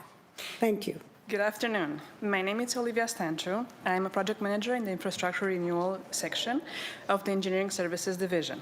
With me is Megan Salvucci, the senior project manager in infrastructure renewal. Together, we will provide a high-level summary of the process and recommendations tied to the West 5th Street Municipal Class Environmental Assessment Project. In today's presentation, we will start with an introduction of the project, including an overview of the study area and the key planning considerations that guided the work. We will then review the municipal Class EA process that was followed, in highlighting the major steps and some of the results that came out of the assessment. Finally, we will outline what the next steps are, including how the project will continue to move forward. The West 5th Street EA focused on the section of the corridor between Stone Church Road West and Reimer Road West. West 5th Street is classified as a minor arterial. In the study area, it currently has one lane in each direction and left turn lanes only at Stone Church Road, Carmel Drive, and Reimer Road. The pedestrian facilities along this stretch are inconsistent, and there are no cycling facilities throughout the corridor. The need for improvement on West 5th Street has been identified for years in several key planning documents, such as South Mountain Area Transportation Master Plan, City-wide Transportation Master Plan, and City of Hamilton Cycling Master Plan. The existing road has deteriorated to the point where resurfacing and rehabilitation is no longer sufficient. A full road reconstruction is now required to address structural deficiencies and bring the corridor up to standards. In coordination with planned capital improvements to this section of West 5th Street and an interest in enhancing transportation infrastructure throughout the corridor, a Schedule C municipal class environmental assessment has been initiated. The intent of this EA is to guide the transformation of West 5th Street into a well-connected, multimodal transportation corridor that meets the long-term needs of all users, drivers, pedestrians, cyclists, and transit riders. The municipal Class EA includes 4 planning phases, followed by a 5th phase focused on implementation, which covers both detailed design and construction. Phases 1 and 2 have been addressed previously through the South Mountain Area Transportation Master Plan, and DCA reconfirmed those earlier findings. Through the Phase 1 review, it was confirmed that several issues needed to be addressed, such as active transportation. There is currently no cycling, and I did it, sorry. There is currently no cycling infrastructure and pedestrian facilities are inconsistent. As shown in the image, the pedestrians are walking along the gravel shoulder, highlighting the lack of safe, dedicated space. The existing road design does not support future traffic volumes or anticipated transit needs. Improvements are required to ensure that adjacent properties and future developments can be properly accessed by personal vehicles and serviced by future transit routes. Stormwater management. Since the corridor is not urbanized, new stormwater infrastructure is needed to manage both the quality and quantity of the stormwater. These findings set the stage for the development of alternative solutions, as presented in the next slide. During Phase 2, we reviewed 4 different options and evaluated each one across 6 core areas: transportation, social economic environment, natural environment, cultural environment, engineering, and cost. From this assessment, 2 solutions were carried forward: operational improvements and improve West 5th Street. These improvements focus on supporting future transit, providing continuous active transportation facilities connecting to existing routes, such as bike lanes and sidewalks on both sides of the road, and making localized roadway upgrades to help traffic flow more efficiently. Widening West 5th Street will also allow us to add new turning lanes throughout the whole corridor to accommodate future travel demand. Phase 2 also marked the official launch of the public engagement. A public meeting was held to present the alternative solutions, and the same material was posted online for those unable to attend. Feedback from the PIC was generally positive and touched on several topics, including road safety, pedestrian crossing, turning movements, and speeding concerns. With that, I will pass over to Megan, who will walk us through the next phases of the project. Thanks, Olivia. During Phase 3, which is the development and evaluation of alternative designs, a number of different corridor elements were assessed, including road configuration, active transportation facilities, and intersection improvements. Both the road and active transportation facilities were assessed against 34 different criteria. This process also included the second formal public engagement opportunity with another public meeting. Through the preliminary assessment process, the recommended design alternative was for a 3-lane cross-section with a multi-use path on the west side and a sidewalk on the east. However, based on the feedback received at the second public meeting and updates to the transportation assessment, the alternative design was modified to be a 3-lane cross-section with off-street bike lanes and sidewalks on both sides of the road. Over the next few slides, I'll review some of the key benefits and rationale for this decision. The first is that this recommendation allows us to be in alignment with Complete Streets. The active transportation facilities proposed provide a higher level of service to active transportation users and allow for an easy transition to the existing facilities north of the study area. These works also support future transit plans by allowing users to get to and from the bus stops using the sidewalk or bike lanes, and space has also been preserved for future transit stops along the corridor. The roadway design includes 3.3-meter driving lanes, as recommended through Complete Streets, to reduce speeds and still enable transit use, and green infrastructure, including improvements to stormwater management, the prioritization of maintaining mature trees, and the identification of future planting opportunities, all help with corridor sustainability and resiliency. As with all transportation projects, safety is a key consideration and has been addressed through the project in many ways. The implementation of active transportation facilities that are separated from the road are a key measure to support the road's most vulnerable users. The design also includes 3 new proposed pedestrian crossovers within the study area. The introduction of a center turning lane will help enable safer access to abutting properties, and narrower lanes, as well as the introduction of curbs, will help reduce vehicle speeds, which benefit all road users. And the third consideration is impacts to the natural and social environment. The proposed design minimizes tree impacts and maximizes new planting opportunities. For the social environment, we wanted to develop a design that supports all users for the road. Having separated sidewalks and cycling facilities means that there is a safe and comfortable facility for any user regardless of age or ability. The design also minimizes property impacts. And that brings us to phase 4, which is the documentation of all technical and planning work and the confirmation of the recommendation.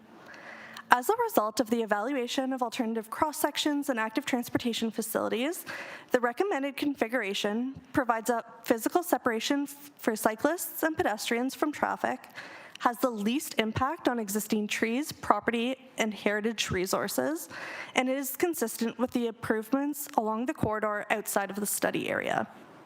The final recommendation is for a 3-lane cross-section with 1 through lane in each direction and a 2-way center turning lane, an off-street bike lane and sidewalk on each side of the road, and the roadway urbanization to include both curb and gutter.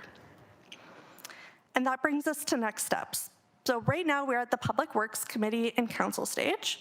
Should approval to proceed with the final stages of the environmental assessment process be given, we will then prepare the notice of completion and commence the 30-day review period.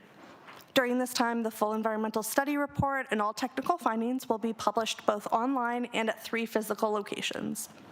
Following the completion of the 30-day review period and the resolution of any Section 16 order requests, the project will then move to detailed design and construction. Thank you for your time.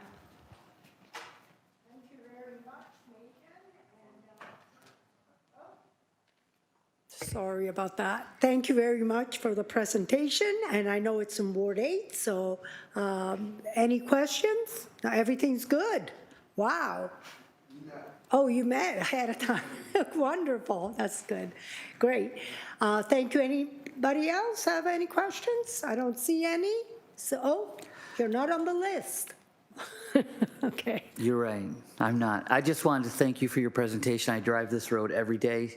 This upgrade is sorely needed and very overdue. So thank you for bringing it forward today. I wholly support it.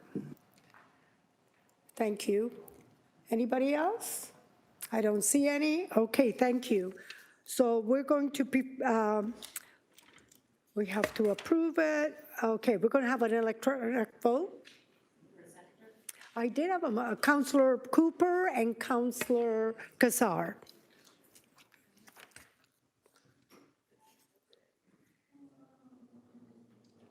Okay, that's an e-vote.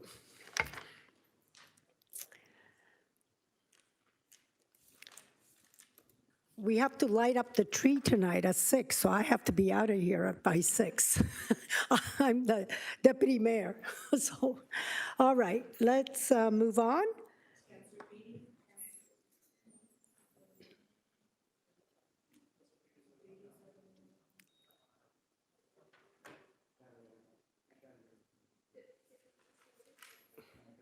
Okay, it's 11-0. Okay, we're going 9.3. Intersection control list, Ward 4 and 13. May I please have a move and a second to put it on the floor? Councillor Wang, Councillor, who's 13? Alex Wilson, thank you. Okay, Mike Fields here, if you want to ask any questions. Councillor Alex Wilson, thank you. Thank you. Just passing on my thanks. And I know lots of folks in the area also really grateful to see this change come forward. There's been other requests in the neighborhood that when a stop sign assessment happened, didn't get approval. So just because I think there's a couple that have been coming from residents in the area and this one is getting advanced, would the director just be able to quickly comment on what some of those criteria are, what they look like? Because given an area where there's lots of interest in changes to the stop signs or interest in road safety measures, if they could just comment on their approach and some of the analysis being done. Community is certainly really appreciative that this is being recommended today. Thank you. Thank you. So that's not a question? Yes, it is a yes, question. if Director could comment. Yes, Director Mike Field. Through the chair to Councillor Mike Field, Acting Director of Transportation. When it comes to assessing an intersection for stop controls, whether it's existing stop controls and changing to always stop, or we don't have actually any intersections in the city without stop controls, so that would be the primary thing that we're looking at. We use the Ontario Traffic Manual process to evaluate it. Stop signs are primarily meant for access control for pedestrians and vehicles to make their way safely through the intersection. So the primary information that we use for the warrant is the volume of activity happening within the intersection that usually drives whether an always stop is warranted primarily than any other factor. Thank you, Director. I know you're acting director, but you're doing a good job, so I'll call you director right now. Okay. Thank you. Through the chair, just one quick supplemental. Obviously, there's different ahead. densities in rural areas than urban areas, but everyone deserves to be safe. How are staff just understanding? I know there's been a previous review of our toolbox for rural areas. Could you just comment on, is there currently any changes to those criteria for in a rural area of the city versus an urban one?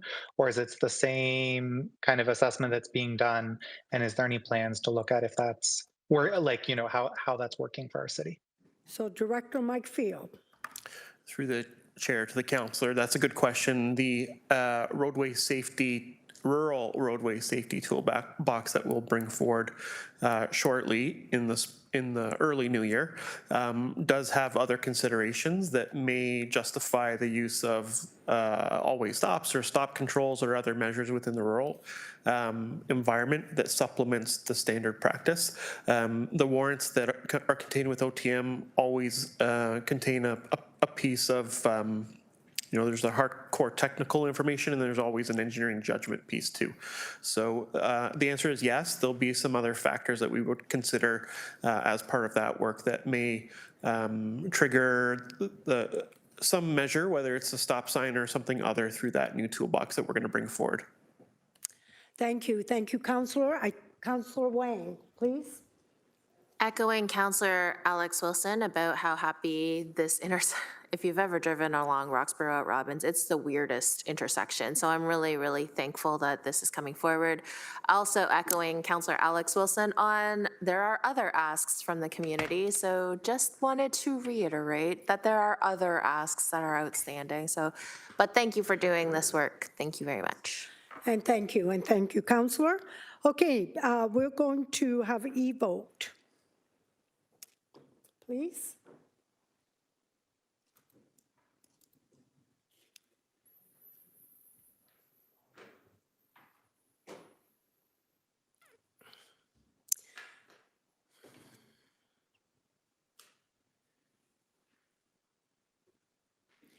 And it's 12, carried, 12-0. Thank you. 9.4, amendments to the outstanding business list. A1, I can't see that, but anyways, A. Okay, move on. That's it. Oh, we got a mover and a seconder, please. I should put my glasses back on. Thank you. All right. We're going to go straight to motions now. It doesn't say to vote on it. That's strange. Okay, well, we'll vote. I'm following the script here. Okay, let's vote for the amendment outstanding. There we go.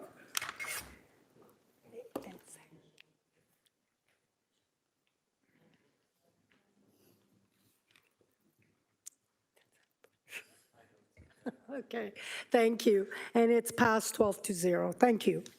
Okay, we're going to go straight to motions. 10.1, we have Councillor Kretsch. Would you introduce your motion, please?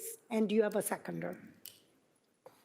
I do have a seconder. It's Councillor Mark Tattison. Okay. Former principal. So this is school related, so I tried to pick aptly. I'm going to follow my usual shtick here and not read out every whereas clause, but just briefly summarize and just encouraging my councillor colleagues, if they wish, not to also read out every whereas clause. I'm going to now. Yeah, well, some people will, probably just in spite of me saying that. I understand that. That's the flavor of how things go here sometimes. But anyways, this is about improving the Central Elementary School play structure at 75 Hunter Street West, which is the school across from City Hall. And so this is something that we maintain as a city, actually, this specific school play structure. And so I'm providing funding to renew it so kids can continue to play on it. Thank you. I think we all agree with that. Children needs to play, so that's good. Okay, we have a mover and a seconder, and we're going to go right straight to the e-vote, please. Got a question. Do you have a question?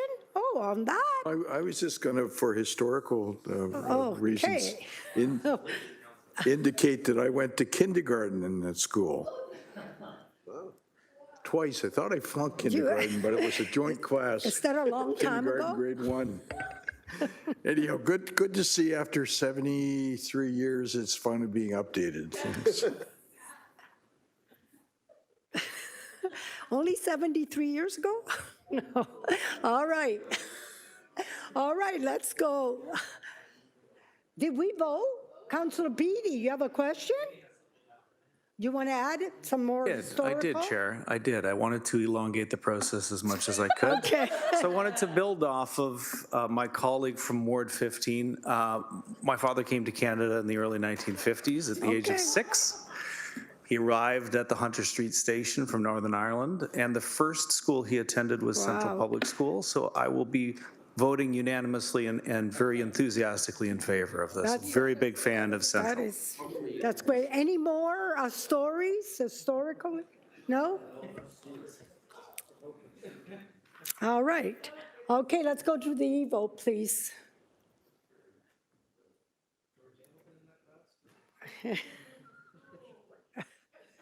Oh, my goodness. Okay, and it passes 13-0. 10.2, Highland Gardens Park Stair Enhancement, Hillcrest Avenue, Ward 1. That's Councillor Maureen Wilson.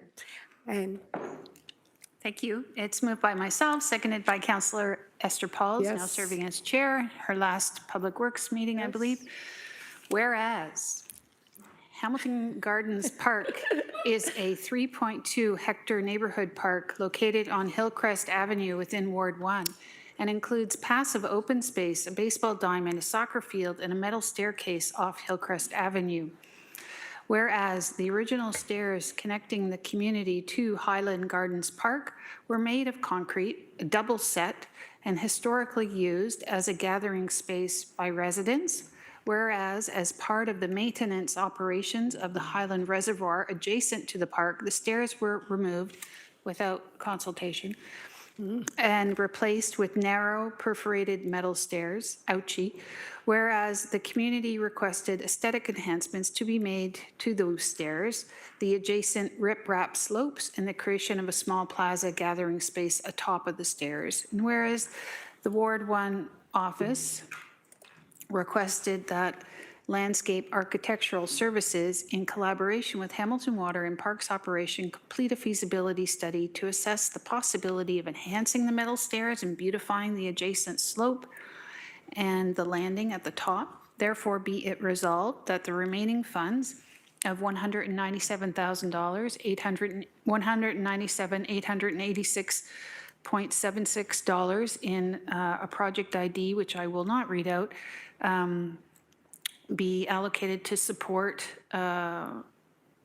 this project and its renewal, its redo, and that any additional funds come from another Ward 1 fund.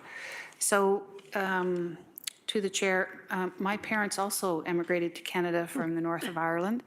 But aside from that, the overgrown riprap is also really a fertile ground for weeds and other non-native species. And so this will still be a functioning stair. Hopefully it'll just be more pleasant to look like while still enabling access to the upper plateau. Thank you. Thank you, and I'm glad you read the whereas because I learned quite a bit. I didn't know about the stairs enhancement there at Hillcrest, so thank you for reading that, and it's a pleasure to second the motion. So let's go to the vote, please.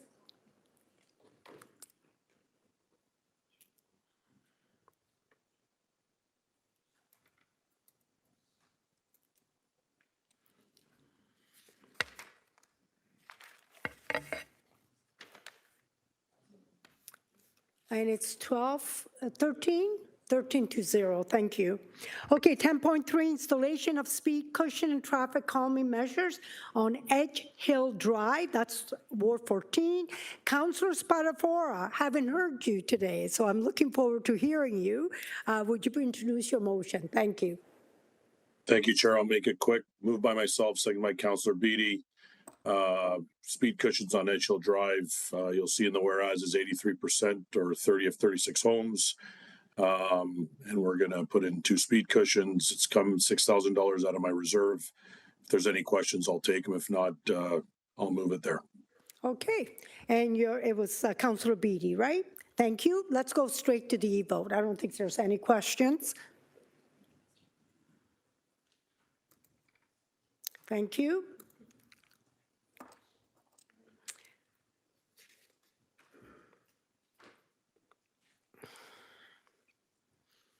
And it's 13 to 0, thank you.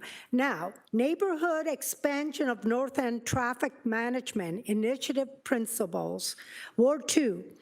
Councillor Cratch, would you like to introduce your motion with the whereas, please? Cute. This is seconded by Councillor Cassar, and thanks for doing that. And just want to acknowledge first that delegate that came forward and spoke today, John Davey, about why this is important. And as you can see on the agenda today, included with the motion text, also letters from the Durand Neighborhood Association, the Beasley Neighborhood Association, and folks from the Beasley Neighborhood and the Corktown Neighborhood Association.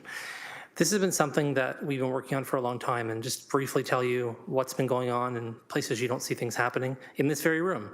Our Neighborhood Association Council meets every other month here and has since the beginning of this term of council, and a few of the things we've been trying to bring forward through consensus have finally started to land on the table because they take a while to work out, and honestly, if you don't know, a lot of neighborhood associations have diminished capacity after COVID, and so it's been difficult to reorganize people and all come to the same page and agreement on what should be done. And so this is the second in a series of motions that will be coming forward over the next little while to bring some more safety enhancements to the neighborhoods, essentially. And I know this follows pretty closely on some things that have happened recently in our community, but this has been in the works for many, many years. As soon as people saw what was happening in the North End, saw the reduced traffic speeds and bump outs, they said, well, why not in my neighborhood? Why not in Corktown? Why not in Durand? Why not in Beasley? Why not in some of the poorer neighborhoods where folks are struggling with a lot of safety concerns of major arterials? One of the great things about this impact in the North End that we've seen is we've seen things like narrowing of roads through putting parking on roads. So it's not just the bollards that have been put there, it's allowing parking.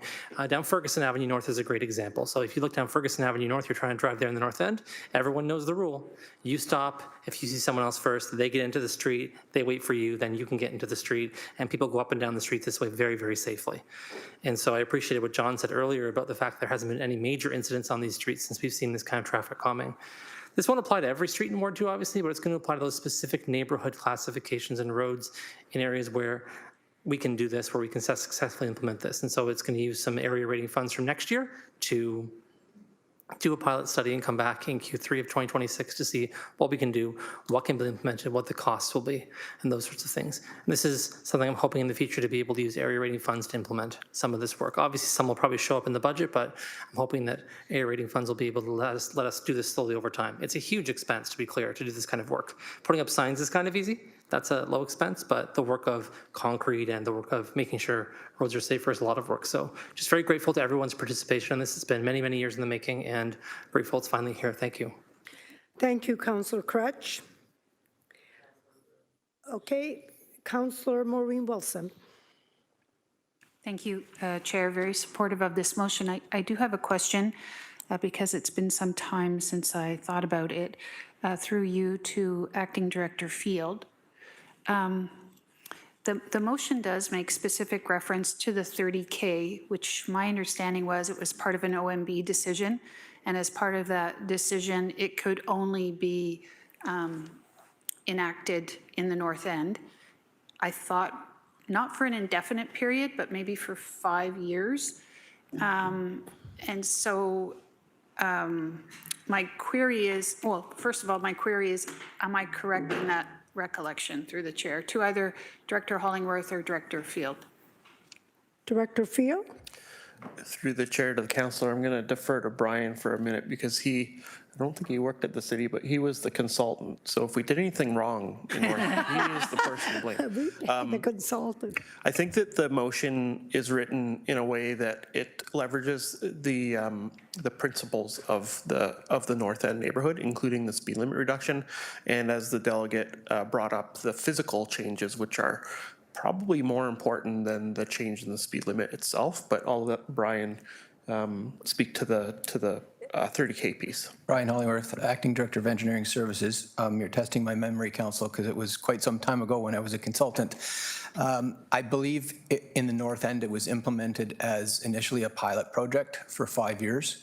And I think that pilot project has long since been completed. And Steve Malloy, up at the back there, did all the studies on the pilot project and can confirm that it's been completed. So I don't think there's any outstanding encumbrances as to what can and can't be done in the rest of the city at this point. Thank you. Councillor Wilson?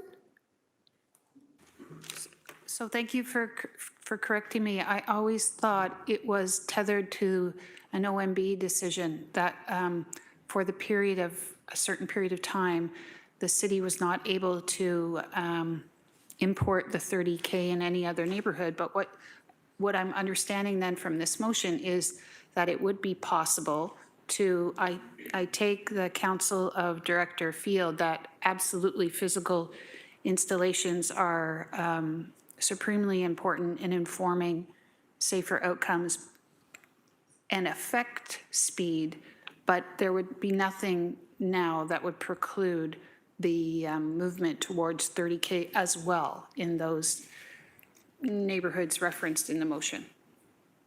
That's what I'm seeking confirmation on. Okay, Director Field?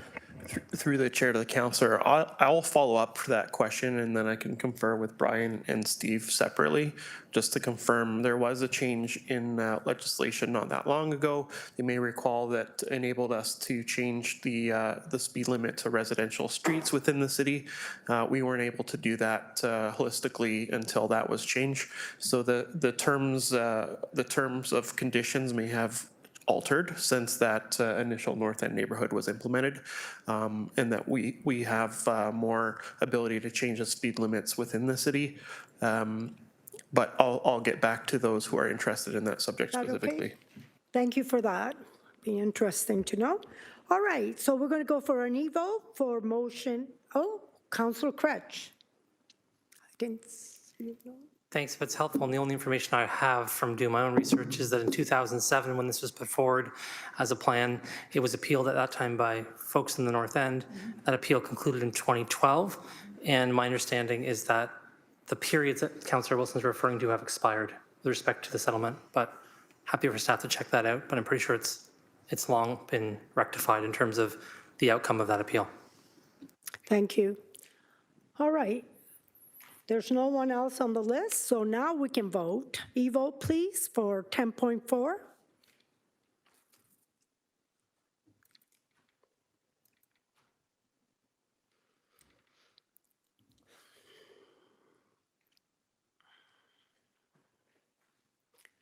Okay, 13-0. Now I need a mover and a seconder to receive the correspondence for Durand Neighborhood Association, Beasley Neighborhood Association, Alex Grimes, and Courttown Neighborhood Association. Councillor Kretsch, Councillor Beatty, thank you. And do we need an e-vote? No, vote by hands, this one. Okay, thank you. Okay, 10.5. Dover Park Play Equipment Enhancement, and this is Councilor Francis. Would you like to introduce your motion? And who's your seconder? Thank you. This is moved by myself, seconded by Councillor Beatty.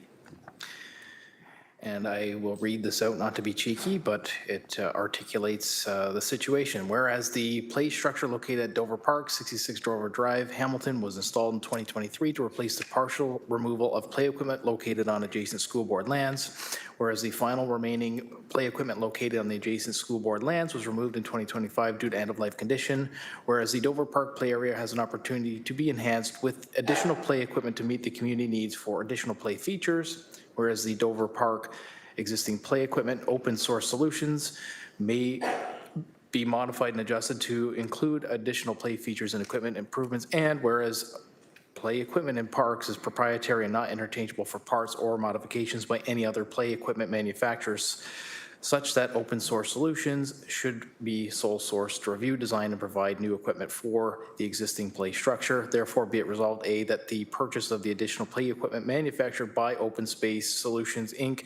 be approved as a single source purchase pursuant to procurement policy number 11, non-competitive procurements. B, that the installation of additional play equipment at Dover Park, 66 Dover Drive, Hamilton be funded through the Ward 5 Capital Reinvestment Reserve number 108055, an upset limit, including contingency not to exceed $220,000, be approved, and that the General Manager of Public Works or delegate be authorized and directed to approve and execute all required agreements and ancillary documents in such terms and conditions in form satisfactory to the city solicitor related to Dover Park at 66 Dover Drive. We had, and if I can just speak to this real quick, we had a end of life swing set on Sir Isaac Brock School Board lands that had to be removed because it was end of life. And then we had a small play structure at Sisters of St. Joseph's Park just on Nash. Same thing, I'm pretty sure Jeff Beatty's father probably played on these, on this structure. So we had to get rid of that as well. And this park is located dead center between those two assets that the city that had aged out. So this is an opportunity to enhance an existing play structure that was already in place. Thank you.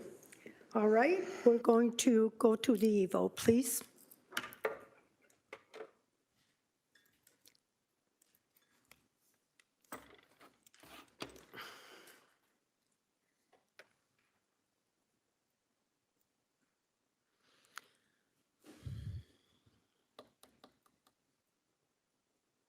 And it goes 13-0.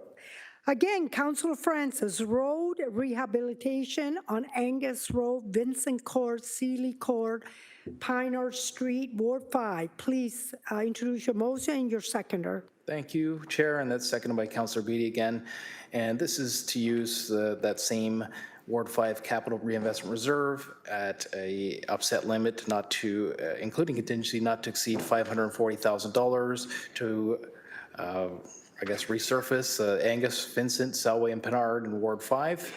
And these are original to that community, which is over 50 years old. Thank you. Thank you. Okay, we're going to go straight to the e-vote, please. No questions? No? And we're going to go and it will pass.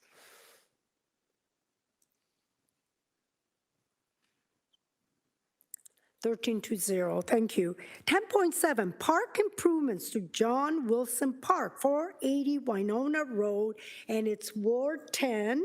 And as Councillor Beatty, would you introduce your motion? And Yep, absolutely, Chair. So first, I have to apologize to Elsie McIntosh. Made up some little corrections on here. John Wilson is spelled with 2 L's, and it didn't make it through the spell checker. So we have to double up on the L's for the finished copy of this. I apologize, I didn't catch it sooner.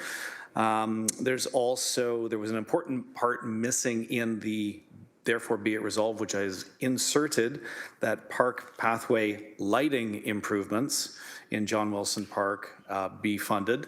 Otherwise, we'd be going into potentially do the park pathway improvements. So there's a very big distinction between what we're trying to accomplish here. So by way of explanation, John Wilson Park was built, I think, in the late 90s, early 2000s.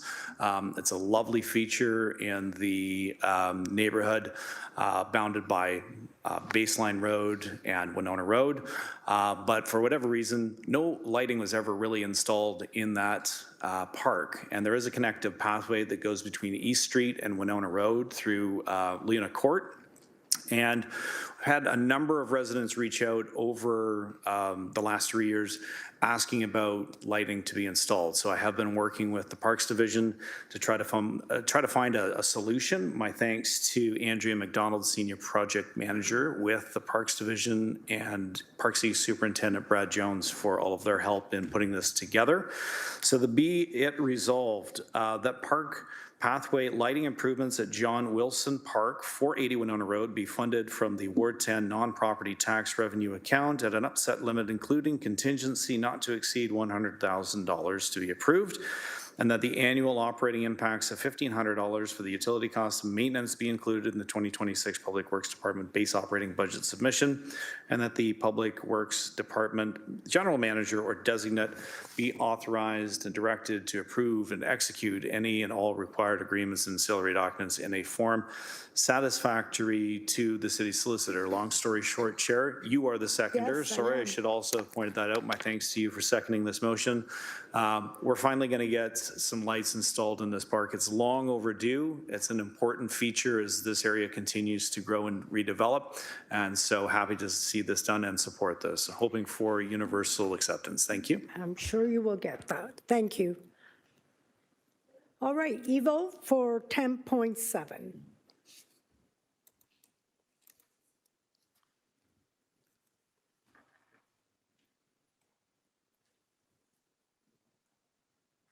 And passes 12 to, is it 12 or?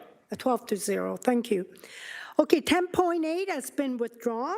We'll go straight to 10.9, Scenic Drive, Phase 2, Chateau Court to Golden Avenue update. Board 14, Councilor Spatafora, would you like to introduce your motion? And your seconder is? Thank you, Chair. It's moved by myself, second by Councillor Beatty. Just a quick thank you to staff who helped with this, as well as the Citizens Committee that was formed over the last year that helped with the finalization of this project. There's no funding requirement. This project was approved in the 2025 capital budget. It was just deferred to 2026. So basically all we're doing here is to proceed with the procurement stage to allow for construction to commence in summer of 2026. Thank you. Thank you. All right, so we're going to go for an e-vote. There's no question, so. Oh, Councillor Maureen Wilson has a question for you. Councillor? Thank you, Chair. Apologies for not approaching the individual councillor earlier. I have some recollection of this now.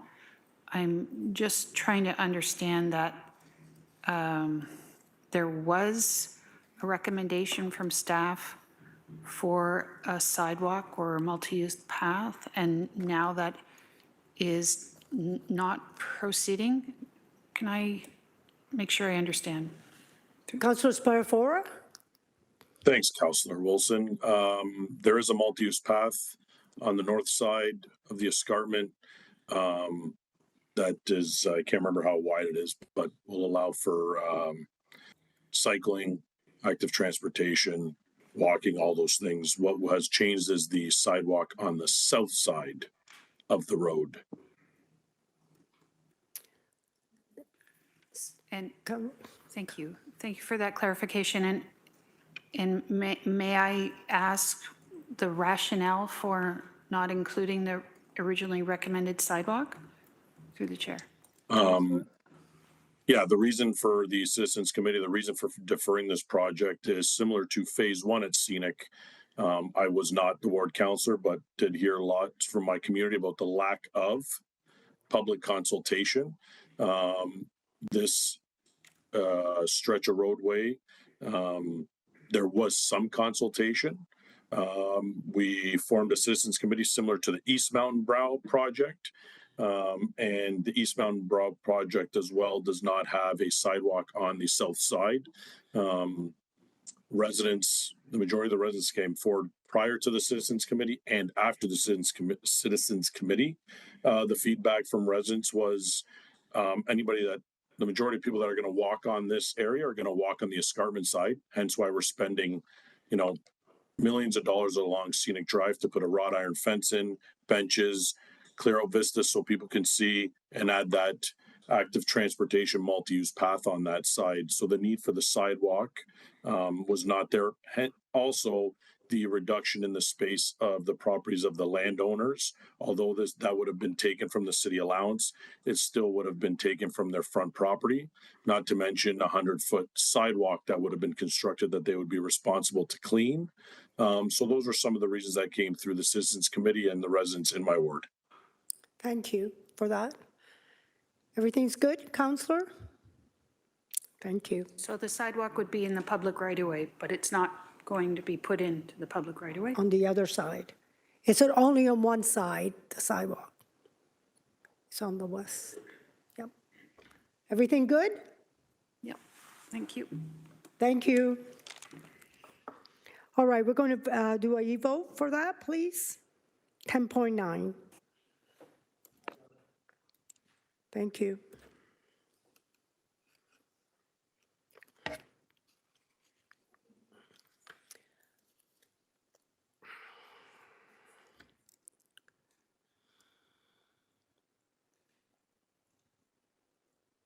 And it passes 12-0.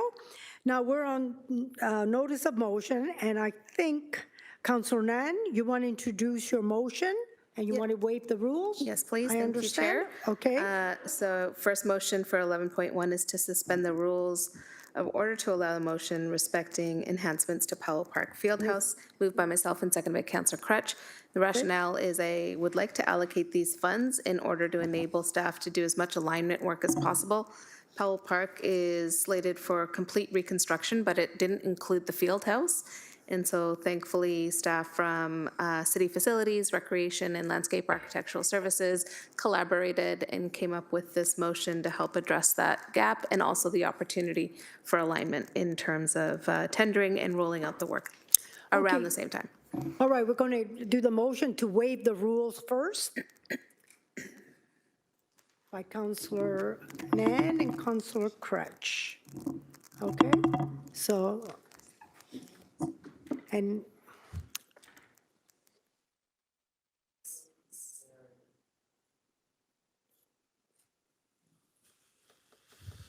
so it's 12-11.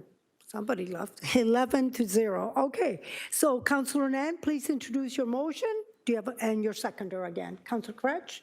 Thank you. Moved by myself and seconded by Councillor Crutch. And I think the important piece here for folks to know is also that ward residents have been expressing the need for an enhanced indoor accessible, bright, all-season field house facility that can better accommodate the community use, recreational, and other programming that happens at Powell Park. So for those who are paying attention to my rationale for waiving the rules, the park is slated for complete reconstruction.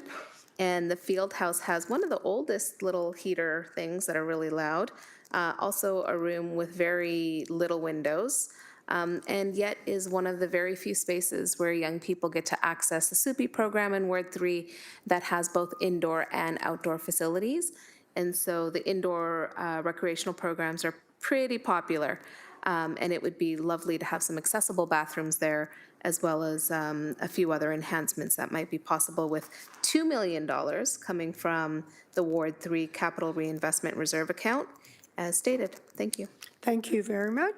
Any questions? I don't see any. We're going to go straight to the vote, please.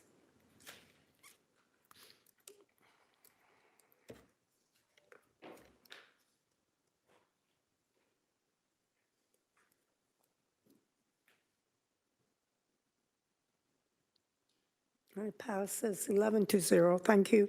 11.2, road rehabilitation on Century Street, Ruth Street, Romwen Wood Street, Leeming Street, and Lyndhurst Street. And it's Ward 3. Councilor Nan, introduce your motion and your seconder, please. Thank you, Chair. It's moved by myself and seconded by Councillor Huang.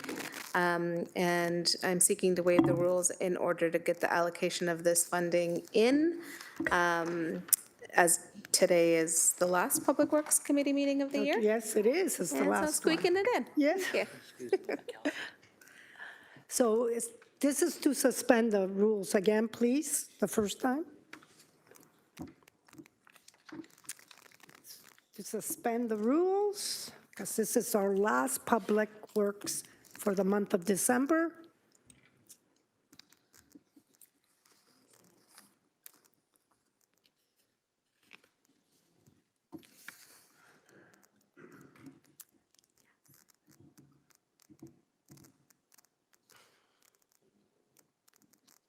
Passes 11-0. And Councilor Nan, introduce your motion, and who's your seconder, Councilor Crutch? No, my seconder is Councillor Huang on this one. Oh, Councilor Huang. And there is a correction on the title of the motion. The references in the motion name the street correctly, but on the title, it should be Leeming for Leeming Street, sorry.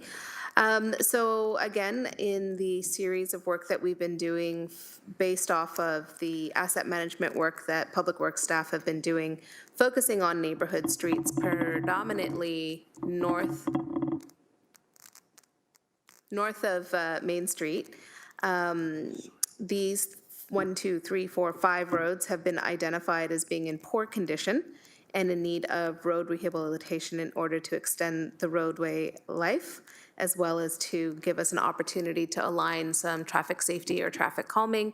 As we've been doing these road rehabilitations, it also gives us a chance to stack those calming initiatives as well. So it is before committee as written, and the funds are coming from several different discretionary pots. The first is our minor maintenance Ward 3 account. The second is a different Ward 3 minor maintenance account.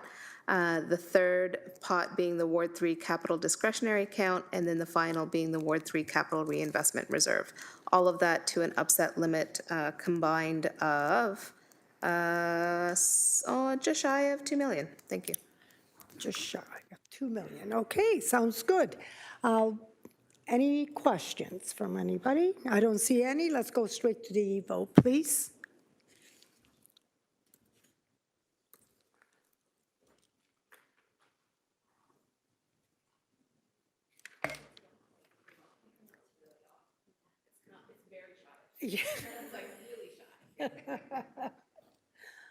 Okay, 11-0, thank you. 11.3, this is our last motion, sidewalk installation of Winona Road, it's Ward 10. Councilor Beatty, please introduce your notice of motion first, and who's your seconder?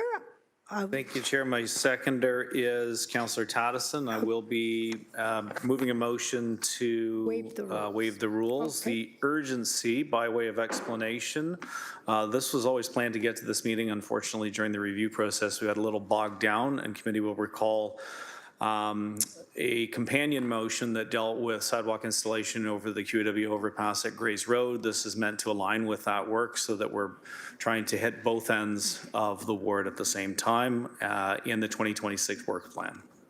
Thank you. And this is the notice of motion we're voting right now, okay? So.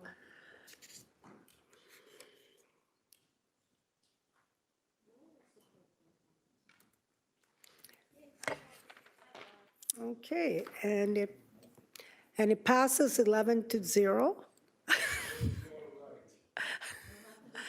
11-0, see? Magic. Okay, Councillor Beatty, please introduce your motion, and is your seconder still Councillor Taddison, or can I do it? It is. Thank you to Councillor Taddison for the offer to second this. As I alluded to in my remarks about the waiving of the rules, this is a companion motion that is meant to try to align work to have sidewalks installed over our QEW overpasses in Ward 10. I think that's where I am. Anyhow, you'll recall remarks that I made at the last council meeting as it relates to the lack of pedestrian infrastructure in our sidewalk overpasses. You've heard me talk about this for many, many times. You've also heard me say that on this particular roadway, a pedestrian was struck by a mirror while trying to cross over the Winona Road overpass. And we're coming up on the 1-year anniversary where I stood on the side of the road with then Transportation Planning Director Brian Hollingworth, and we mapped out what this should look like. And here we are a year later, we need to get this into a work plan to have the pen to paper turned into action and some concrete poured to get these installed for pedestrian safety. Grays Road is located at the westernmost edge of our ward. That's where the motion spoke to last month. This is in the eastern portion, so hoping to have these installed in 2026. The funding is allotted as per a 2023 motion that was brought before council, so we're just trying to daylight that and assign that funding source to get these done. I think that basically speaks for it. I know that this is a priority for the city and hoping for universal acceptance. Thank you. Thank you. We'll go straight, there's no question, straight to the vote, please.